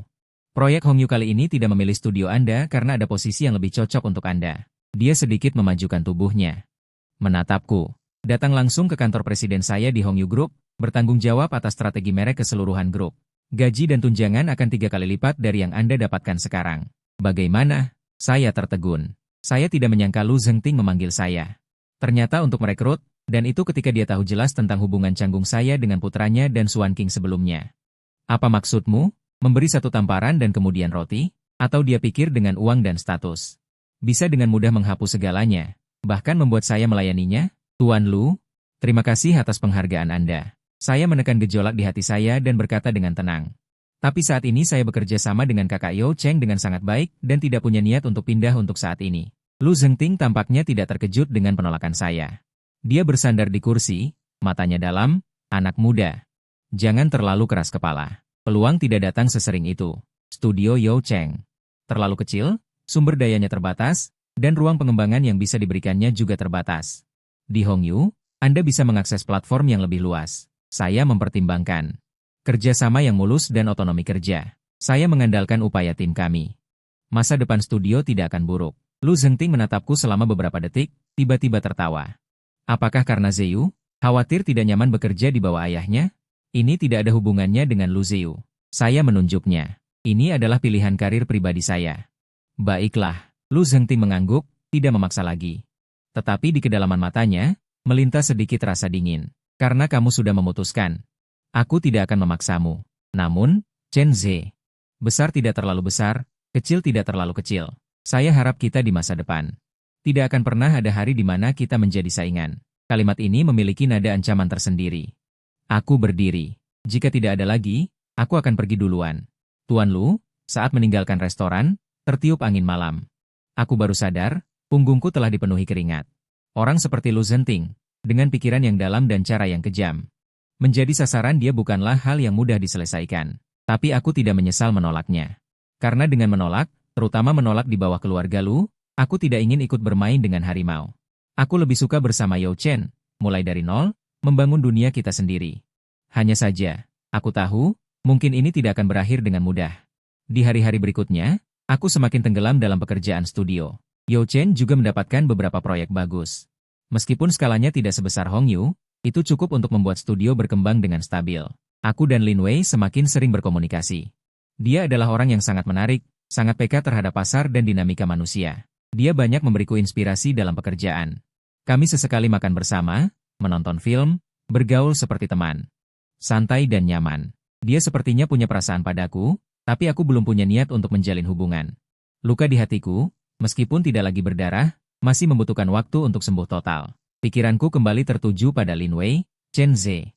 Apakah kamu di studio? Suaranya terdengar sedikit cemas. Ya, ada apa? Aku menemui masalah. Lin Wei berbicara cepat. Proyek promosi merek yang sebelumnya aku tangani.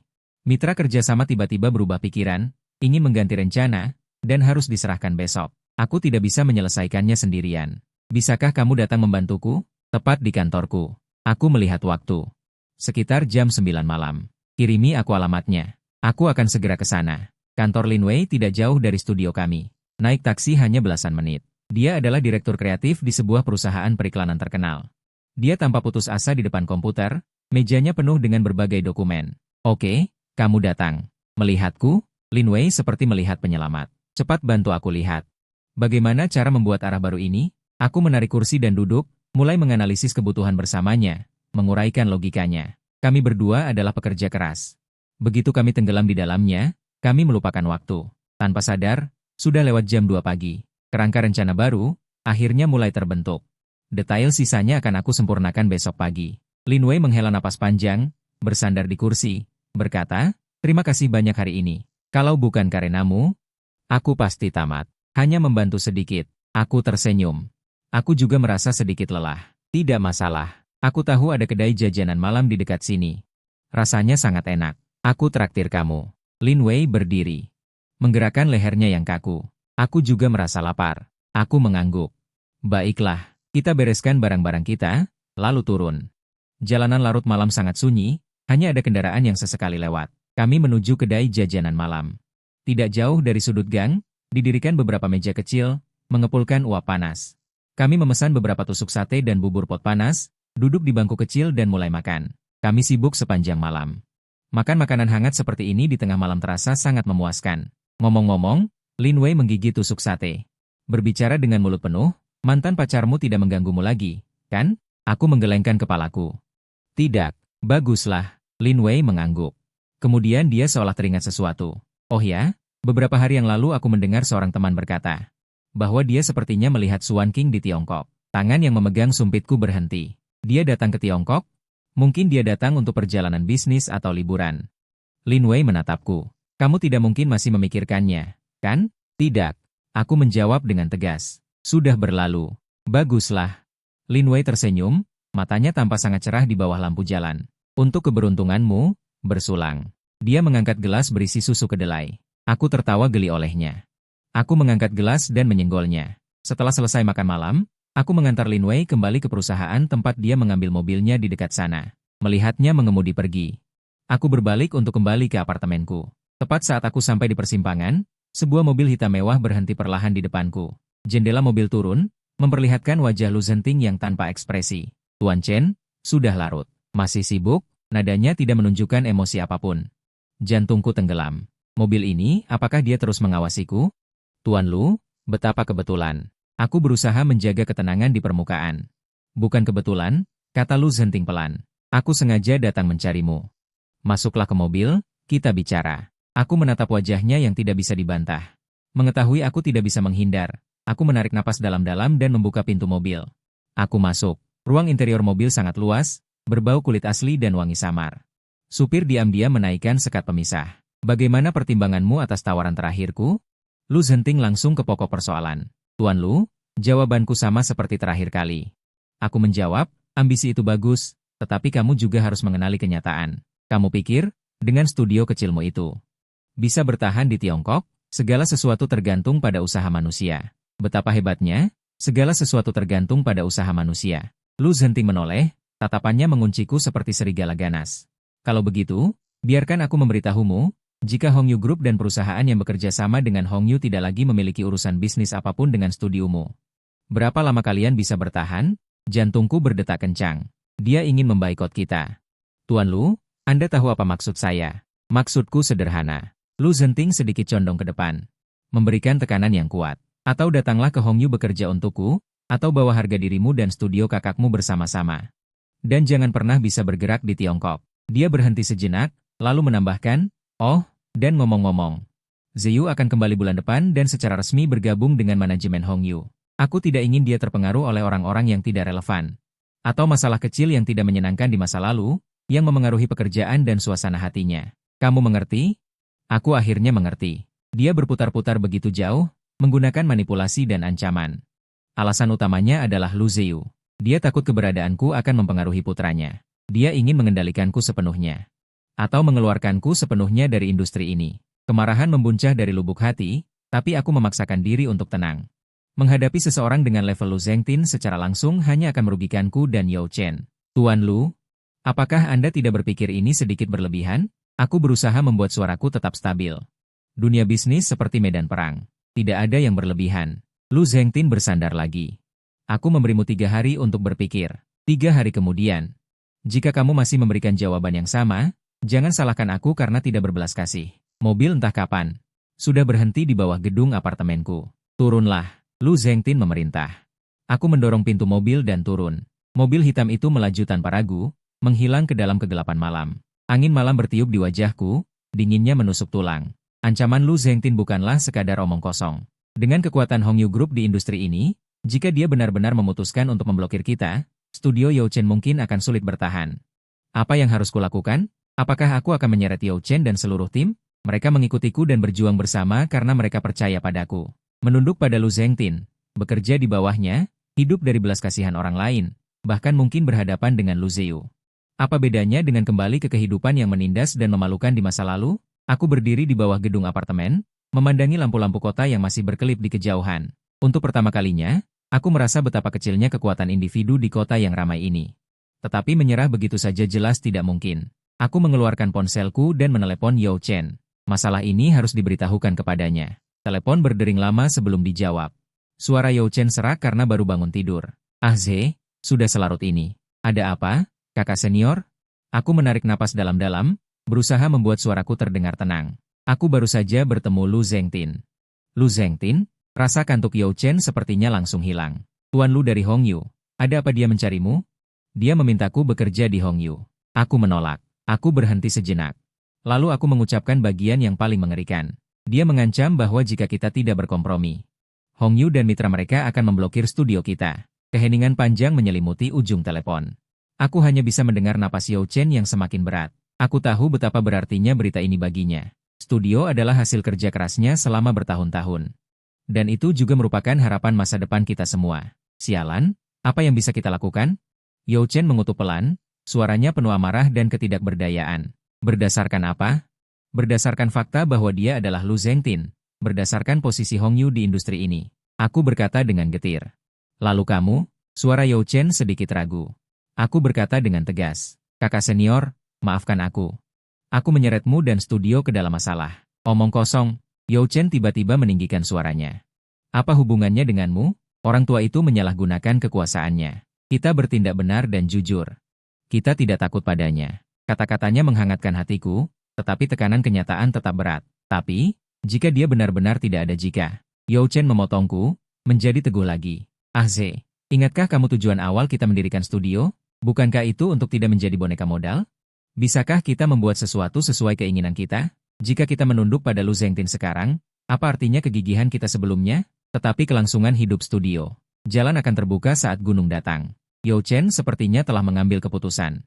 Industri ini bukan hanya milik Hongyu. Kita masih memiliki klien yang telah kita kumpulkan. Dan kemampuan profesional kita. Aku tidak percaya Lu Zhengtin bisa menutupi langit dengan satu tangan. Datanglah ke studio besok pagi. Mari kita adakan rapat, jelaskan semuanya kepada semua orang, dan hadapi bersama. Baik, aku mengangguk berat. Sikap Yao Chen memberiku dukungan dan keberanian yang luar biasa. Setelah menutup telepon, aku menatap langit malam dan mengembuskan napas panas panjang. Ya, kita belum sampai pada titik tanpa harapan. Jangan menyerah sebelum bertarung. Keesokan harinya, suasana di studio agak mencekam. Yao Chen menyampaikan situasinya kepada semua anggota dengan jujur.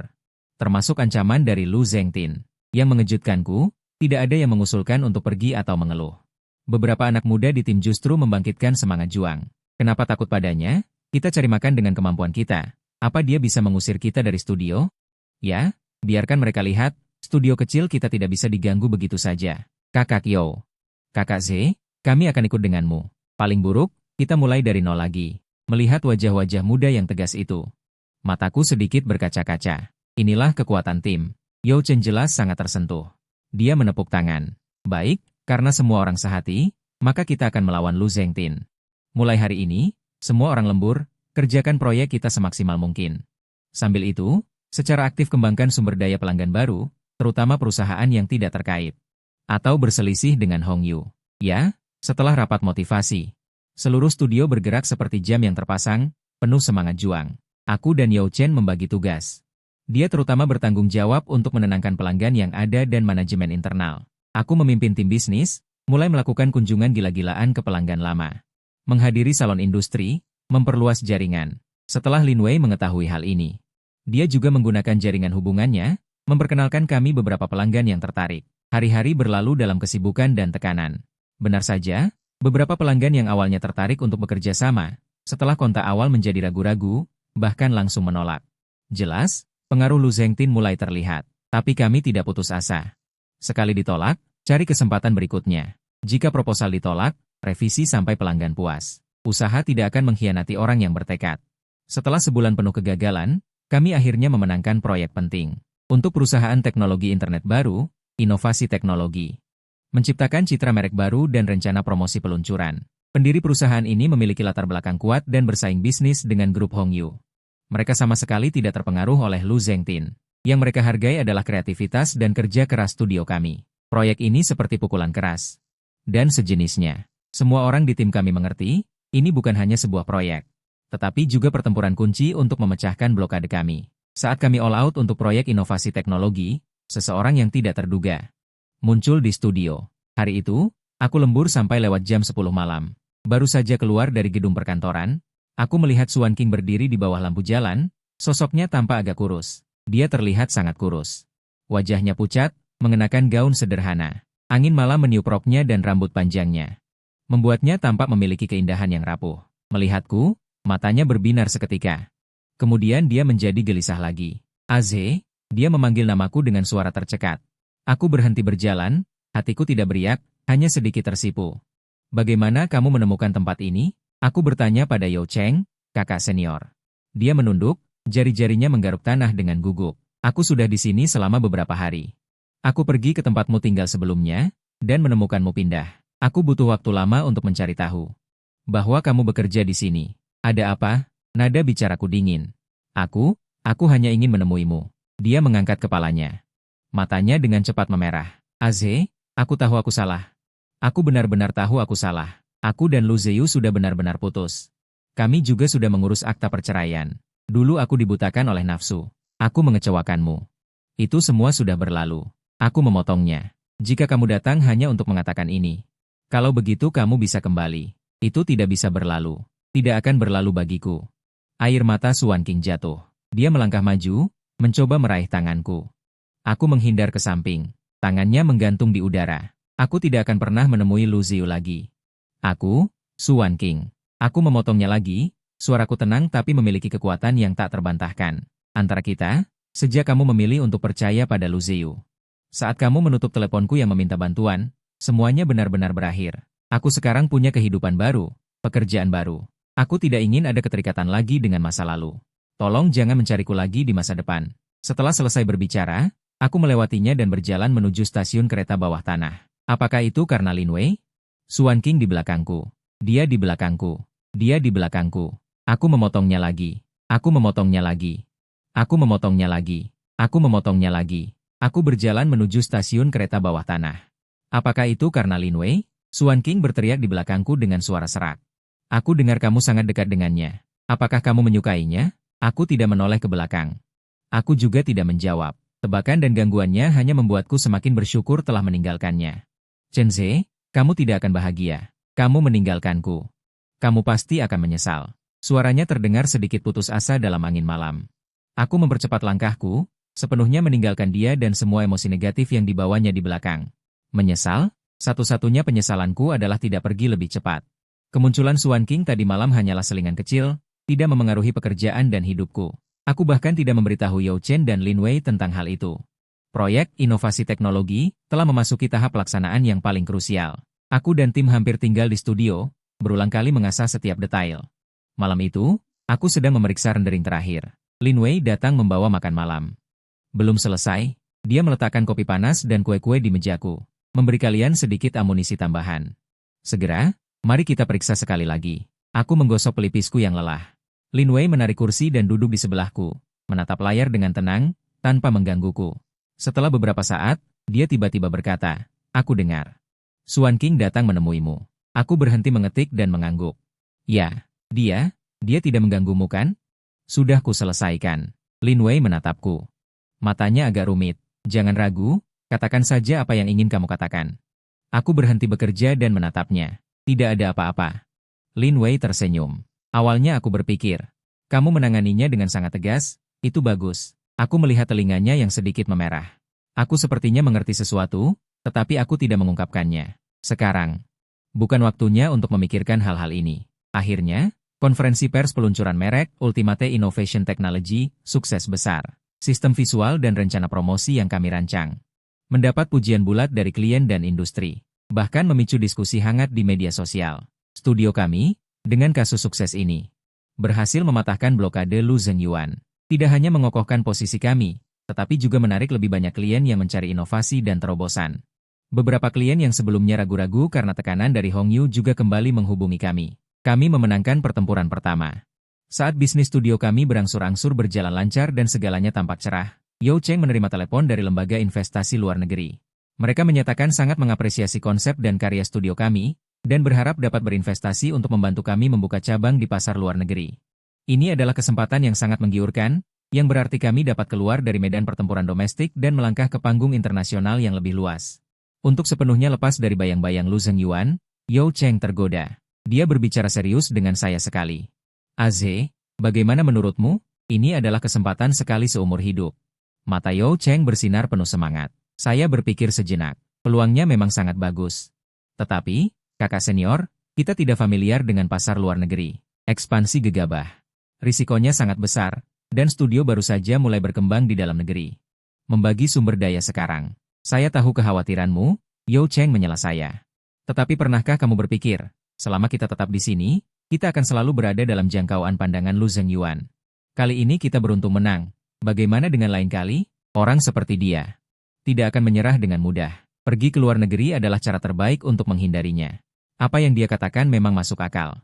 Lu Zhengyuan seperti pedang yang menggantung di atas kepala kita. Entah kapan akan jatuh lagi. Biarkan aku memikirkannya. Aku tidak langsung setuju. Malam itu, aku makan bersama Lin Wei. Dia yang mengangkat topik ini. Lin Wei mendengarkan dan terdiam sejenak, lalu menatapku dengan serius. Chen Ze, ini kesempatan bagus. Baik untuk perkembangan studio, maupun untuk dirimu sendiri, kamu harus pergi. Bahkan kamu berpikir begitu? Ya, Lin Wei mengangguk. Perawat memang baik, tapi cakupannya terbatas. Pergilah keluar dan lihatlah. Itu akan bermanfaat bagimu. Selain itu, dia berhenti sejenak. Suaranya sedikit lebih rendah. Aku tidak ingin selalu melihatmu terbebani oleh masa lalu. Aku menatapnya. Hatiku tersentuh. Tepat pada saat itu, ponselku berdering. Itu nomor telepon asing dari luar negeri. Aku mengangkatnya dengan ragu. Tuan Chen Ze, pria di ujung telepon berbicara bahasa Inggris dengan sangat sopan. Saya Lin Wei. Halo. Saya dari Panitia Penghargaan Desain Internasional Lingjing. Dengan senang hati memberitahukan Anda bahwa karya yang Anda kirimkan secara pribadi, pelahir baru, memenangkan penghargaan tertinggi di kompetisi tahun ini. Selamat atas penghargaan, Jingling. Chen Ze mengundang Anda untuk datang ke London bulan depan. Untuk menghadiri upacara penghargaan. Aku tertegun. Pelahir baru adalah pekerjaan saya. Saya membuatnya di waktu luang saya, menggabungkan refleksi dan perpisahan saya tentang hubungan 6 tahun terakhir, serta kerinduan saya akan kehidupan di masa depan. Saya mengirimkannya begitu saja, tidak pernah berpikir akan menang, apalagi penghargaan tertinggi. Penghargaan Lingjing adalah penghargaan internasional yang bergengsi di dunia desain. Reputasinya sangat tinggi. Tuan Chen Ze, apakah Anda mendengarkan? Ya, saya di sini. Saya kembali sadar, menekan kegembiraan di hati saya. Terima kasih. Saya akan hadir tepat waktu. Saya menutup telepon. Saya masih sedikit tidak percaya. Lin Wei menatap ekspresi di wajah saya dan bertanya dengan penasaran. Ada apa? Menang lotre besar? Saya menceritakan berita kemenangan itu padanya. Ya Tuhan, penghargaan Lingjing. Lin Wei berteriak kaget. Chen Ze, kamu luar biasa. Ini adalah Oscar dunia desain. Berita ini seperti cahaya terang, seketika menerangi jalan di depan saya. Pengakuan internasional, peluang investasi luar negeri. Semua petunjuk tampaknya mengarah ke satu arah, pergi keluar. Keesokan harinya, saya menemukan Yao Chen. Kakak senior, saya setuju dengan rencana cabang luar negeri. Saya menatapnya dengan mata teguh. Selain itu, saya baru saja memenangkan hadiah emas Lingjing. Yao Chen terkejut pada awalnya, lalu sangat gembira. Dia menepuk pundak saya dengan keras. Bagus sekali, Ze. Ini benar-benar dua kebahagiaan yang datang bersamaan. Dengan penghargaan ini, tingkat keberhasilan rencana luar negeri kita akan meningkat pesat. Namun, saya punya satu syarat, kata saya. Kau bilang studio di dalam negeri harus dipertahankan dan terus berjalan dengan baik. Aku serius. Di sini adalah fondasi kita. Pasar luar negeri, aku bersedia pergi lebih dulu untuk membukanya. Yao Chen mengerti maksudku. Aku ingin meninggalkan jalan keluar dan tidak ingin sepenuhnya meninggalkan dasar yang telah dibangun di dalam negeri. Dia mengangguk dengan mantap. Baiklah, lakukan seperti yang kau katakan. Kau bertanggung jawab untuk membuka wilayah. Aku bertanggung jawab untuk mempertahankan markas. Tujuannya jelas. Seluruh studio kembali beroperasi dengan kecepatan tinggi. Bersiap untuk ekspansi luar negeri. Sementara itu, aku, sambil bersiap berangkat ke London untuk menerima penghargaan. Mulai merencanakan urusan spesifik cabang luar negeri. Namun, angin belum berhenti. Seminggu sebelum aku berangkat ke London, Lu Ziyu kembali. Dia bukan lagi sosok White Moonlight yang lembut seperti dulu. Mengenakan setelan jas mahal buatan tangan, rambutnya disisir rapi. Di matanya, ada kesombongan dan kebencian yang disengaja meniru ayahnya. Dia langsung mendatangi studio kami. Saat itu, aku sedang rapat dengan Yao Chen. Resepsionis memberitahu bahwa Tuan Lu mencari kami. Kami mengira itu klien, tetapi ternyata dia yang masuk. Chen Ze. Apa kabar? Lu Ziyu memasukkan tangan ke saku celananya, matanya menyapu kantor kami yang sederhana. Senyum mengejek tersungging di bibirnya. Wajah Yao Chen langsung muram. Lu Ziyu, apa yang kau lakukan di sini? Kau tidak disambut di sini. Bos Yao, jangan terlalu marah. Lu Ziyu duduk di sofa dengan santai, menyilangkan kaki. Aku datang kali ini atas nama Hongyu Group untuk membicarakan kerja sama denganmu. Kerja sama? Aku menatapnya dingin. Kami tidak mampu dan segera menolak. Lu Ziyu tersenyum, senyum yang membuat orang tidak nyaman. Kudengar kalian memenangkan semacam penghargaan, Ye Jijian?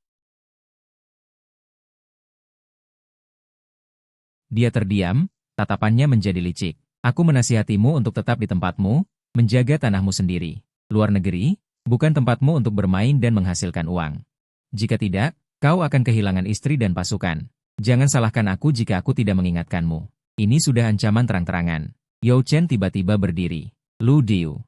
Apa maksudmu? Maksudnya sederhana. Lu Ziyu juga berdiri, berjalan ke arahku, menatapku tajam. Chen Ze, sebaiknya kau menjauh dari Wan King. Jangan berpikir kau bisa membuatnya tidak melupakanmu hanya dengan sedikit trik. Dia akan kembali padaku cepat atau lambat. Ternyata ini demi Suan King. Sepertinya Suan King datang menemuiku. Dia masih tahu. Aku merasa itu konyol. Lu Diu. Apa hubunganmu dan Suan King tidak ada hubungannya denganku? Aku terhadapnya sudah tidak tertarik sama sekali. Adapun perusahaan cabang luar negeri, kami pasti akan membukanya. Jika kau punya kemampuan, cobalah. Wajah Lu Ziyu menjadi sangat dingin. Dia mendekatiku, merendahkan suaranya, dengan suara yang hanya bisa didengar oleh kami berdua. Dia berkata, Chen Ze, jangan terlalu bangga. Jika ayahku bisa membuatmu bangkrut sekali, aku bisa membuatmu tidak bisa berkembang di luar negeri. Mari kita lihat. Setelah berkata demikian, dia mendengus dingin. Dia berbalik dan membanting pintu hingga tertutup. Ruang rapat menjadi sunyi. Yao Cheng berjalan mendekat, menatapku dengan cemas. Ah Ze, sepertinya ayah dan anak lu bertekad untuk berhadapan dengan kita. Aku menatap ke arah Lu Ziyu pergi, mataku dingin. Kebingungan masa lalu, pengkhianatan, ancaman, semuanya melintas di depan mataku. Aku tidak merasa takut sama sekali, malah muncul semangat juang yang kuat. Kakak senior, aku berbalik, dengan tekad yang belum pernah ada sebelumnya. Kantor cabang luar negeri ini, aku harus membukanya, dan aku pasti akan berhasil. Aku ingin menunjukkan kepada mereka, setelah meninggalkan Suan King. Aku berkata dengan tenang, seberapa tinggi aku bisa terbang, seberapa jauh aku bisa pergi. Semua orang yang mencoba menindasku, pada akhirnya hanya akan menjadi batu loncatan bagiku. Upacara penghargaan, Chalm Award, di London, seperti upacara penobatan yang disesuaikan untukku. Ketika aku berdiri di bawah sorotan lampu, menerima Chalm Award Golden Monument yang berat dari ketua juri, di hadapanku adalah desainer top dan pilar industri dari seluruh dunia. Tepuk tangan mereka bukan lagi simpati atau basa-basi, tetapi pengakuan tulus dari hati. Aku menyampaikan pidato penerimaan penghargaan singkat dalam bahasa Inggris yang fasih. Tidak menyebutkan luka masa lalu, hanya membicarakan pemahamanku tentang desain dan pandangan masa depan. Percaya diri, tenang, stabil. Pada saat itu, aku tahu bahwa Chen Ze yang rendah hati dan tertahan di hadapan Suan King dan Lu Ziyu telah mati sepenuhnya. Dampak dari memenangkan penghargaan itu segera terlihat. Selain kehormatan, nilai dan ketenaran saya melonjak tajam di lingkaran desain internasional. Lembaga investasi luar negeri yang sebelumnya ragu-ragu segera menandatangani perjanjian investasi resmi dengan kami setelah upacara penghargaan. Suara Yao Cheng yang bersemangat di telepon. Dengan reputasi yang sudah terkenal, kantor cabang luar negeri pasti akan berhasil. Aku tinggal di London, mulai mengurus pembangunan kantor cabang, mendirikan kantor, merekrut karyawan lokal, memahami lingkungan pasar. Semuanya dimulai dari nol, sibuk dan memuaskan. Karena setelah aku memenangkan penghargaan, dia adalah orang pertama yang mengirimkan ucapan selamat. Komunikasi di antara kami tidak berkurang karena jarak. Malah komunikasi menjadi lebih sering karena tujuan perjuangan bersama. Dia sering mengirimiku informasi industri domestik atau membantuku menganalisis materi pasar luar negeri. Kehadirannya seperti pelabuhan yang hangat, memberiku sedikit kelegaan dalam perjuanganku di negeri asing. Sesekali, aku juga mendengar beberapa berita menarik dari dalam negeri dari Yao Cheng. Setelah aku pergi, Xuan Qing mendatanginya beberapa kali lagi, menanyakan keberadaanku, tetapi semuanya ditolak dengan dingin oleh Yao Cheng. Konon, kondisi mentalnya sangat buruk, dia juga berhenti dari pekerjaannya dan hidup dalam kesedihan setiap hari. Dan hari-hari Lu Ziyu di grup Hongyu tampaknya tidak berjalan baik. Dia sangat ingin membuat pencapaian untuk membuktikan dirinya, tetapi dia terus-menerus mengacaukan beberapa proyek, membuat ayahnya, Lu Zhenting, sangat marah. Dia mencoba menyabotase kami di luar negeri, misalnya dengan menaikkan harga secara sengaja saat kami merekrut, atau menyebarkan rumor yang tidak menguntungkan. Namun, di hadapan kekuatan dan modal mutlak, aksi-aksi kecil ini tidak banyak berpengaruh. Sebaliknya, itu membuatnya terlihat sangat picik. Mendengar ini, hatiku tidak beriak sedikit pun. Mereka telah sepenuhnya menjadi masa lalu dalam hidupku. Bahkan sebagai lawan, mereka tidak lagi layak. Bisnis kantor cabang luar negeri berkembang lebih lancar dari yang diperkirakan. Dengan aura Jin Eng Jin sebagai pendukung dan kemampuan profesional yang solid, kami dengan cepat mendapatkan beberapa proyek internasional yang berbobot. Hari ini, aku sedang mendiskusikan proposal visual tahunan untuk merek fashion kelas atas dengan tim di kantor. Resepsionis memberitahu bahwa ada seorang wanita bernama Lin yang mencariku. Aku berpikir sejenak, lalu teringat mungkin Lin Wei. Dia pernah menyebutkan kemungkinan akan melakukan perjalanan bisnis ke Eropa. Aku bergegas keluar dari ruang rapat. Benar saja, aku melihat Lin Wei berdiri di samping meja resepsionis. Dia mengenakan setelan bisnis yang rapi, menarik koper kecil, lelah tapi tersenyum cerah. "Kenapa kamu datang? Kenapa tidak memberitahuku dulu?" Aku sedikit terkejut. "Ini kejutan untukmu." Lin Wei tersenyum. "Kebetulan ada negosiasi proyek di Paris. Aku sekalian mampir menemuimu, desainer hebat ini, dan sekalian survei markas luar negeri kita di masa depan." Aku mengajaknya berkeliling kantor dan memperkenalkan anggota tim. Keahlian profesional Lin Wei membuatnya cepat berkomunikasi lancar dengan karyawan asingku dan memberikan beberapa pandangan yang sangat berharga. Setelah bekerja, aku mengajaknya makan di restoran otentik masakan Inggris. "Sepertinya kamu hidup bahagia di sini." Lin Wei memotong steak di piringnya, terlihat lebih bersemangat daripada saat di Tiongkok. Lingkungan memacu pertumbuhan. Aku tertawa. "Bagaimana denganmu? Bagaimana di rumah sakit?" "Seperti biasa." Namun, dia berhenti sejenak, meletakkan pisau dan garpu. Dia menatapku dengan serius. "Chen Zhe, aku berencana mengundurkan diri." Aku sedikit terkejut. "Mengundurkan diri? Kenapa? Bukankah perusahaanmu sangat bagus?" "Sangat bagus. Tapi langit-langitnya juga sudah terlihat." Di mata Lin Wei, berkilat cahaya tantangan. "Aku ingin bergabung dengan kalian. Baik di kantor pusat domestik maupun cabang luar negeri. Bisa di mana saja. Aku merasa apa yang kalian kerjakan lebih bermakna dan memiliki prospek lebih baik." Aku menatap cahaya yang familiar di matanya. Itu adalah pengejaran dan semangat untuk karir, sama seperti saat aku dan Yao Cheng memutuskan untuk memulai bisnis dulu. Ambisi yang membuncah. Aku mengangkat gelas anggur. Kakak Yao Cheng pasti akan sangat senang mengetahuinya. Aku sudah membicarakannya dengannya. Dia setuju sepenuh hati. Lin Wei menyentuhkan gelasnya padaku. Senyumnya licik. "Jadi, aku sekarang melapor kepadamu sebagai penanggung jawab luar negeri." Makan malam ini terasa sangat menyenangkan. Kami berbicara tentang pekerjaan, tentang kehidupan. Berbicara tentang rencana masa depan, seolah tak ada habisnya. Dalam perjalanan mengantarnya kembali ke hotel. Malam di London turun gerimis rintik-rintik. Kami berbagi payung, bahu kami sesekali bersentuhan. Suasananya agak canggung dan ambigu. Di depan pintu hotel, Lin Wei berhenti. Dia berbalik menatapku. Air hujan membasahi rambutnya, matanya bersinar luar biasa. "Kamu telah mengalami banyak hal sebelumnya, mungkin butuh waktu. Tapi aku tetap ingin memberitahumu, aku menyukaimu. Bukan kekaguman adik kelas pada kakak kelas. Tapi suka seorang wanita pada seorang pria. Aku tidak menuntutmu untuk membalasnya sekarang. Aku hanya ingin kamu tahu." Setelah selesai berbicara, dia tidak menunggu reaksiku, cepat mencium pipiku lalu berlari masuk ke hotel. Aku terpaku di tempat. Di pipiku, di tempat dia mencium, seolah masih terasa sentuhan hangat dan lembut. Berpadu dengan dinginnya rintik hujan, terasa aneh. Hatiku tidak menolak. Sebaliknya, ada sedikit kegembiraan yang sudah lama hilang. Dulu, aku benar-benar bisa mencoba memulai hubungan baru.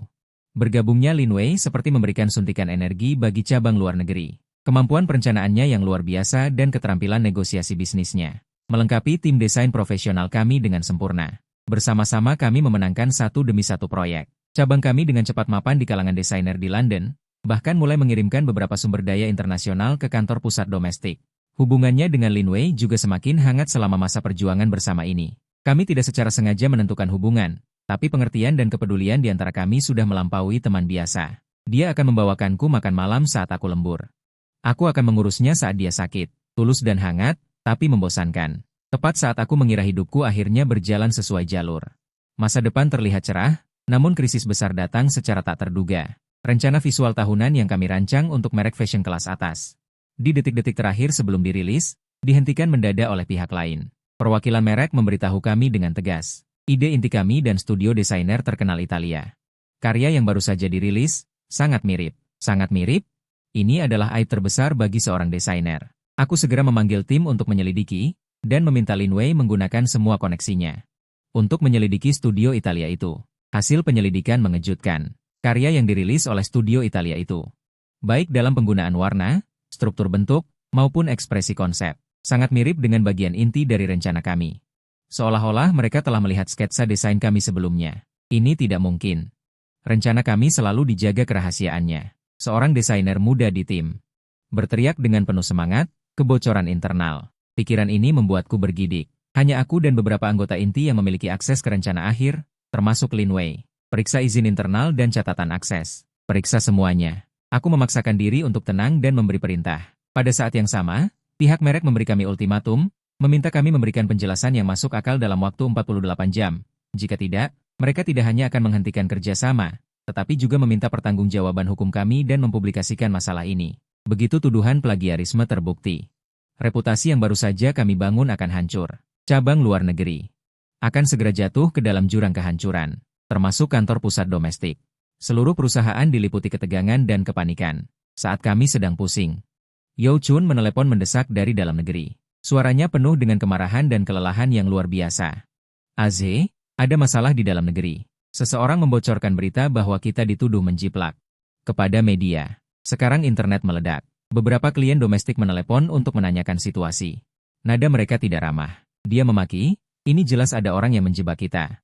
Terjepit di dalam dan luar. Aku berdiri di depan jendela kaca dari lantai ke langit-langit di kantor, melihat langit London yang mendung. Rasa dingin merayap dari telapak kakiku. Lu Jia yang bertanggung jawab, itu adalah pikiran pertama yang terlintas di benakku. Mereka punya motif dan kemampuan untuk melakukannya. Lu Ziyu selalu ingin kita tidak bisa bertahan di luar negeri. Tapi, bagaimana mereka mendapatkan rencana desain kami yang sangat rahasia? Pengkhianat. Siapakah itu? Lin Wei mendorong pintu hingga terbuka. Wajahnya juga muram. Sudah ditemukan. Studio Italia itu didukung oleh modal Prancis. Dan modal Prancis besar itu baru-baru ini bekerja sama erat dengan grup Hongyu dalam proyek real estate di Asia Tenggara. Petunjuk tampaknya mengarah ke Lu Jia. Tapi spekulasi saja tidak ada gunanya. Kita butuh bukti. Butuh bukti kuat untuk membuktikan diri tidak bersalah dalam 48 jam. Waktu berlalu detik demi detik. Penyelidikan internal tim tidak menemukan celah yang jelas. Keputusasaan mulai menyebar. Lin Wei melihat mataku yang merah. Tiba-tiba berkata, Chen Ze, kamu ingat? Semua sketsa desain kita, termasuk proses modifikasi, apakah semuanya secara otomatis diunggah ke cloud disk transkripsi? Awan disk membawa fungsi untuk melihat akun apapun, pada titik waktu tertentu. Catatan operasi file, termasuk penjelajahan dan pengunduhan. Bahkan tangkapan layar. Aku tiba-tiba menatapnya. Maksudmu? Jika itu benar-benar kebocoran internal, itu tidak mungkin tanpa jejak. Mata Lin Wei menajam. Kami hanya memeriksa izin akses sebelumnya, tetapi tidak menyelidiki catatan operasi secara rinci, terutama akses yang tidak normal di luar jam kerja. Kami segera mengambil semua log operasi terperinci dari backend awan. Setelah beberapa jam penyelidikan yang menegangkan, sebuah catatan abnormal muncul ke permukaan, tepat seminggu yang lalu. 2 hari sebelum studio Italia merilis karyanya, ada akun yang dimiliki oleh Magang Kuansin yang mengakses dan mengunduh paket kompresi versi akhir dari rencana desain pada pukul 3 pagi, melalui alamat IP asing. Dan akun magang ini milik seorang gadis Inggris bernama Emily. Dia biasanya rajin bekerja dan pemalu. Sepertinya tidak bersalah. Segera hubungi Emily. Aku memerintahkan. Namun, telepon Emily dimatikan. Dia tidak datang bekerja hari ini. Segalanya menjadi jelas. Dan menjadi lebih rumit. Emily mungkin disuap, atau dia disusupkan sebagai mata-mata perusahaan. Orang lain menghilang. Meskipun kita tahu itu dia, kita tidak bisa menemukannya dalam 48 jam dan mendapatkan bukti dalang. Apakah kita akan membiarkannya begitu saja? Aku tidak mau menerimanya. Cari alamat IP itu. Lin Wei mengingatkan. Lihat apakah lokasinya dapat dilacak. Tim teknis segera bertindak. Akhirnya, alamat IP dilacak ke sebuah hotel mewah di pusat kota London. Lin Wei dan aku mengambil mantel kami tanpa ragu-ragu dan pergi ke hotel. Ini adalah kesempatan terakhir kami. Lin Wei dan aku bergegas ke hotel secepat mungkin. Setelah menunjukkan bukti yang relevan dan penjelasan situasi darurat kepada resepsionis, setelah manajemen hotel memverifikasi kepemilikan alamat IP ke kamar tamu, kami bekerja sama untuk mendapatkan rekaman pengawasan. Rekaman pengawasan menunjukkan bahwa pada jam-jam dini hari itu, orang yang masuk ke kamar itu. Selain magang Emily, ada juga seorang pria muda Asia. Meskipun gambarnya sedikit buram, aku langsung mengenalinya. Xiao Wang, asisten pribadi Lu Ziyu. Aku pernah bertemu dengannya beberapa kali sebelumnya. Benar saja, itu dia. Panggil polisi. Aku segera berkata kepada Lin Wei. Gunakan rekaman pengawasan dan catatan IP sebagai bukti untuk menuduh Emily dan orang ini sebagai mata-mata perusahaan dan pencuri rahasia dagang. Sambil menunggu polisi datang, aku meminta Lin Wei untuk segera menghubungi pihak merek, mengirimkan bukti awal yang baru saja kami peroleh. Catatan akses abnormal, lokasi IP, dan tangkapan layar rekaman pengawasan, kemas dan kirim, dan jelaskan bahwa kami sedang mengambil tindakan hukum. Kami dengan tegas membuktikan ketidakbersalahan kami. Polisi segera datang dan menemukan Emily dan Xiao Wang di kamar hotel, yang belum sempat pergi, dan memulihkan catatan transfer file dari perangkat elektronik mereka. Bukti sangat kuat. Xiao Wang di depan polisi. Pertahanan psikologisnya dengan cepat runtuh, dia mengaku bahwa dia diperintahkan oleh Lu Ziyu untuk datang ke London, menemukan cara untuk mendapatkan skema desain inti kami, dan kemudian menjualnya dengan harga tinggi ke studio Italia yang bekerja sama dengan Hong Yu. Tujuannya adalah untuk menuduh kami melakukan penjiplakan, sepenuhnya menghancurkan perusahaan cabang luar negeri kami. Setelah mendapatkan catatan awal polisi dan bukti, Lin Wei segera menyampaikannya kepada pihak merek dan semua media yang memperhatikan masalah ini. Kebenaran terungkap, dan situasi segera berbalik.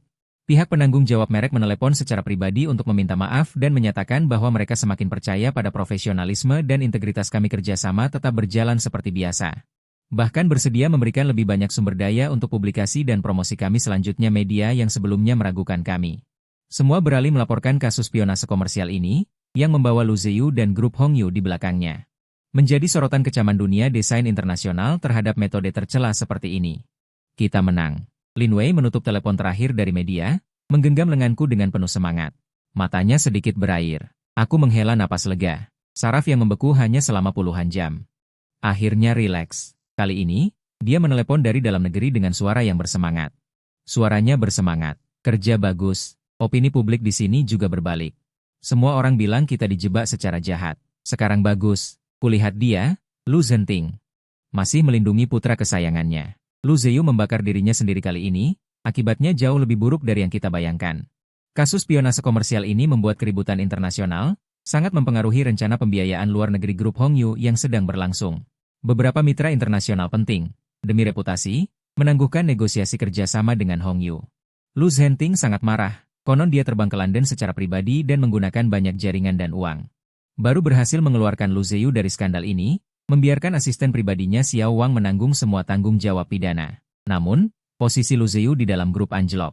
Lu Zhenting langsung menugaskannya ke cabang luar negeri yang tidak penting, setara dengan pengasingan. Mulai sekarang, ketenaran kita di kancah internasional tidak menurun malah meningkat. Berkat rezeki yang didapat, banyak merek internasional yang awalnya menunggu dan melihat.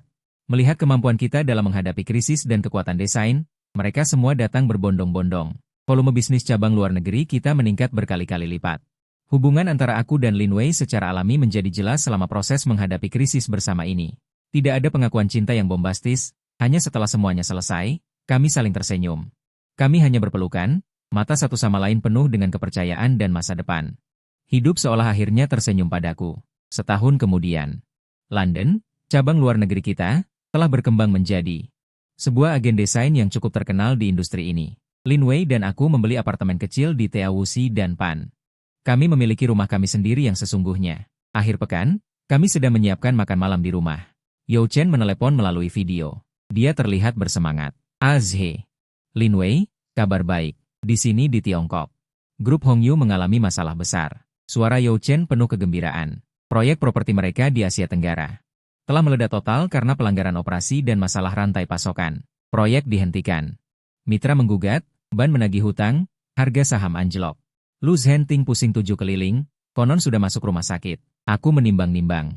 Secara acak aku menjadi tenang. Berita ini tidak memberiku banyak kegembiraan. Lebih seperti mendengarkan cerita yang jauh. Keluarga Lu, bukan lagi tujuanku.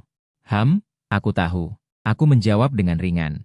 You Chen tampak sedikit terkejut dengan ketenanganku, lalu tertawa. Benar juga. Visi kamu sekarang lebih luas. Hal kecil ini, mungkin kamu tidak melihatnya lagi. Ngomong-ngomong, KTT Desain Global di New York bulan depan mengundangmu untuk memberikan pidato utama. Ini adalah kehormatan tertinggi. Bagaimana persiapanmu? Hampir selesai. Aku tersenyum dan menutup telepon. Lin Wei datang dengan sepiring buah. Dia bersandar di sisiku. Ada apa? Tidak ada. Ada masalah dengan Hongyu. Aku merangkul bahunya. Lebih baik santai. Lin Wei mengangguk. Dia tidak banyak bertanya, hanya menyandarkan kepalanya di bahuku. Kami semua mengerti.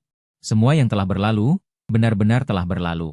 Beberapa hari kemudian, aku menerima panggilan dari nomor domestik yang asing namun agak familiar. Setelah ragu sejenak, aku tetap menjawab. Halo?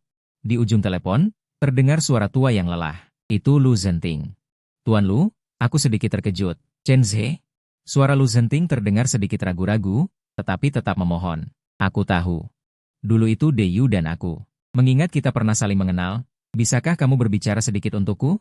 Atau menjembatani dana luar negeri? Aku terdiam beberapa detik, lalu perlahan berkata. Tuan Lu, urusan bisnis, aku tidak berdaya. Kita sudah impas, tidak ada hutang budi lagi. Di ujung telepon terdengar keheningan panjang. Akhirnya hanya terdengar helaan napas tak berdaya, lalu telepon ditutup. Aku meletakkan ponselku. Melihat pemandangan malam London yang ramai dari jendela, hatiku terasa damai. Aku tidak menimpakan batu saat dia jatuh. Tapi aku juga tidak akan memanfaatkan kesempatan ini. Ini sikapku. Di KTT Desain Global di New York. Di podium utama yang disaksikan banyak orang, aku dengan percaya diri dan tenang berbagi filosofi desain dan studi kasus sukses kami. Di bawah panggung, duduklah para elit industri dari seluruh dunia. Setelah pidato selesai, tepuk tangan membahana. Banyak pimpinan perusahaan ternama mengerumuniku, bertukar kartu nama, mencari kerjasama. Di tengah kerumunan, aku melihat sosok yang familiar namun asing. Su Wanqing. Dia mengenakan setelan yang pantas, riasan yang halus, tetapi rasa lelah dan kekosongan di matanya sulit disembunyikan sepenuhnya. Dia tampak ingin mendekat, tetapi juga agak ragu. Aku mengangguk padanya dengan sopan, lalu berbalik untuk melanjutkan percakapan dengan kolega di sebelahku, tanpa memberinya kesempatan untuk berbicara. Dia berdiri di tempat, menatapku lama, akhirnya berbalik dengan sedih, dan menghilang di kerumunan. Aku tahu, dia mungkin akhirnya mengerti bahwa Lu Ziyu yang dulu sangat berharga baginya, telah lama mati di masa lalu. Dan pria yang berdiri di tengah panggung dunia sekarang, berbeda dengannya, adalah dua dunia yang terpisah. Setelah KTT, Lin Wei dan aku berjalan bergandengan tangan di jalanan New York. Tadi aku melihat Su Wanqing. Lin Wei berkata dengan lembut, aku menggenggam tangannya. Dia tampaknya tidak baik-baik saja. Setiap orang harus bertanggung jawab atas pilihan mereka sendiri. Aku lebih baik tenang, tanggung jawabku sekarang adalah membuatmu hidup lebih baik. Lin Wei berhenti, menjentikan jari kakinya. Mencium bibirku sekilas, tersenyum cerah. Aku tahu, sisa-sisa matahari terbenam menyinari kita, menarik bayangan kita memanjang, dari pengkhianatan. Diremehkan, hingga mandiri dan kuat, menciptakan duniaku sendiri. Dari perawat ke London, lalu ke New York, aku, Chen Zhe, dengan kekuatanku sendiri dan ketekunan. Memenangkan martabat, karir, dan cinta sejati. Orang-orang yang pernah mendorongku ke jurang pada akhirnya menjadi anak tangga bagiku untuk mendaki. Suara hatiku baru saja dimulai, dan jalan di masa depan pasti akan lebih luas dan gemilang.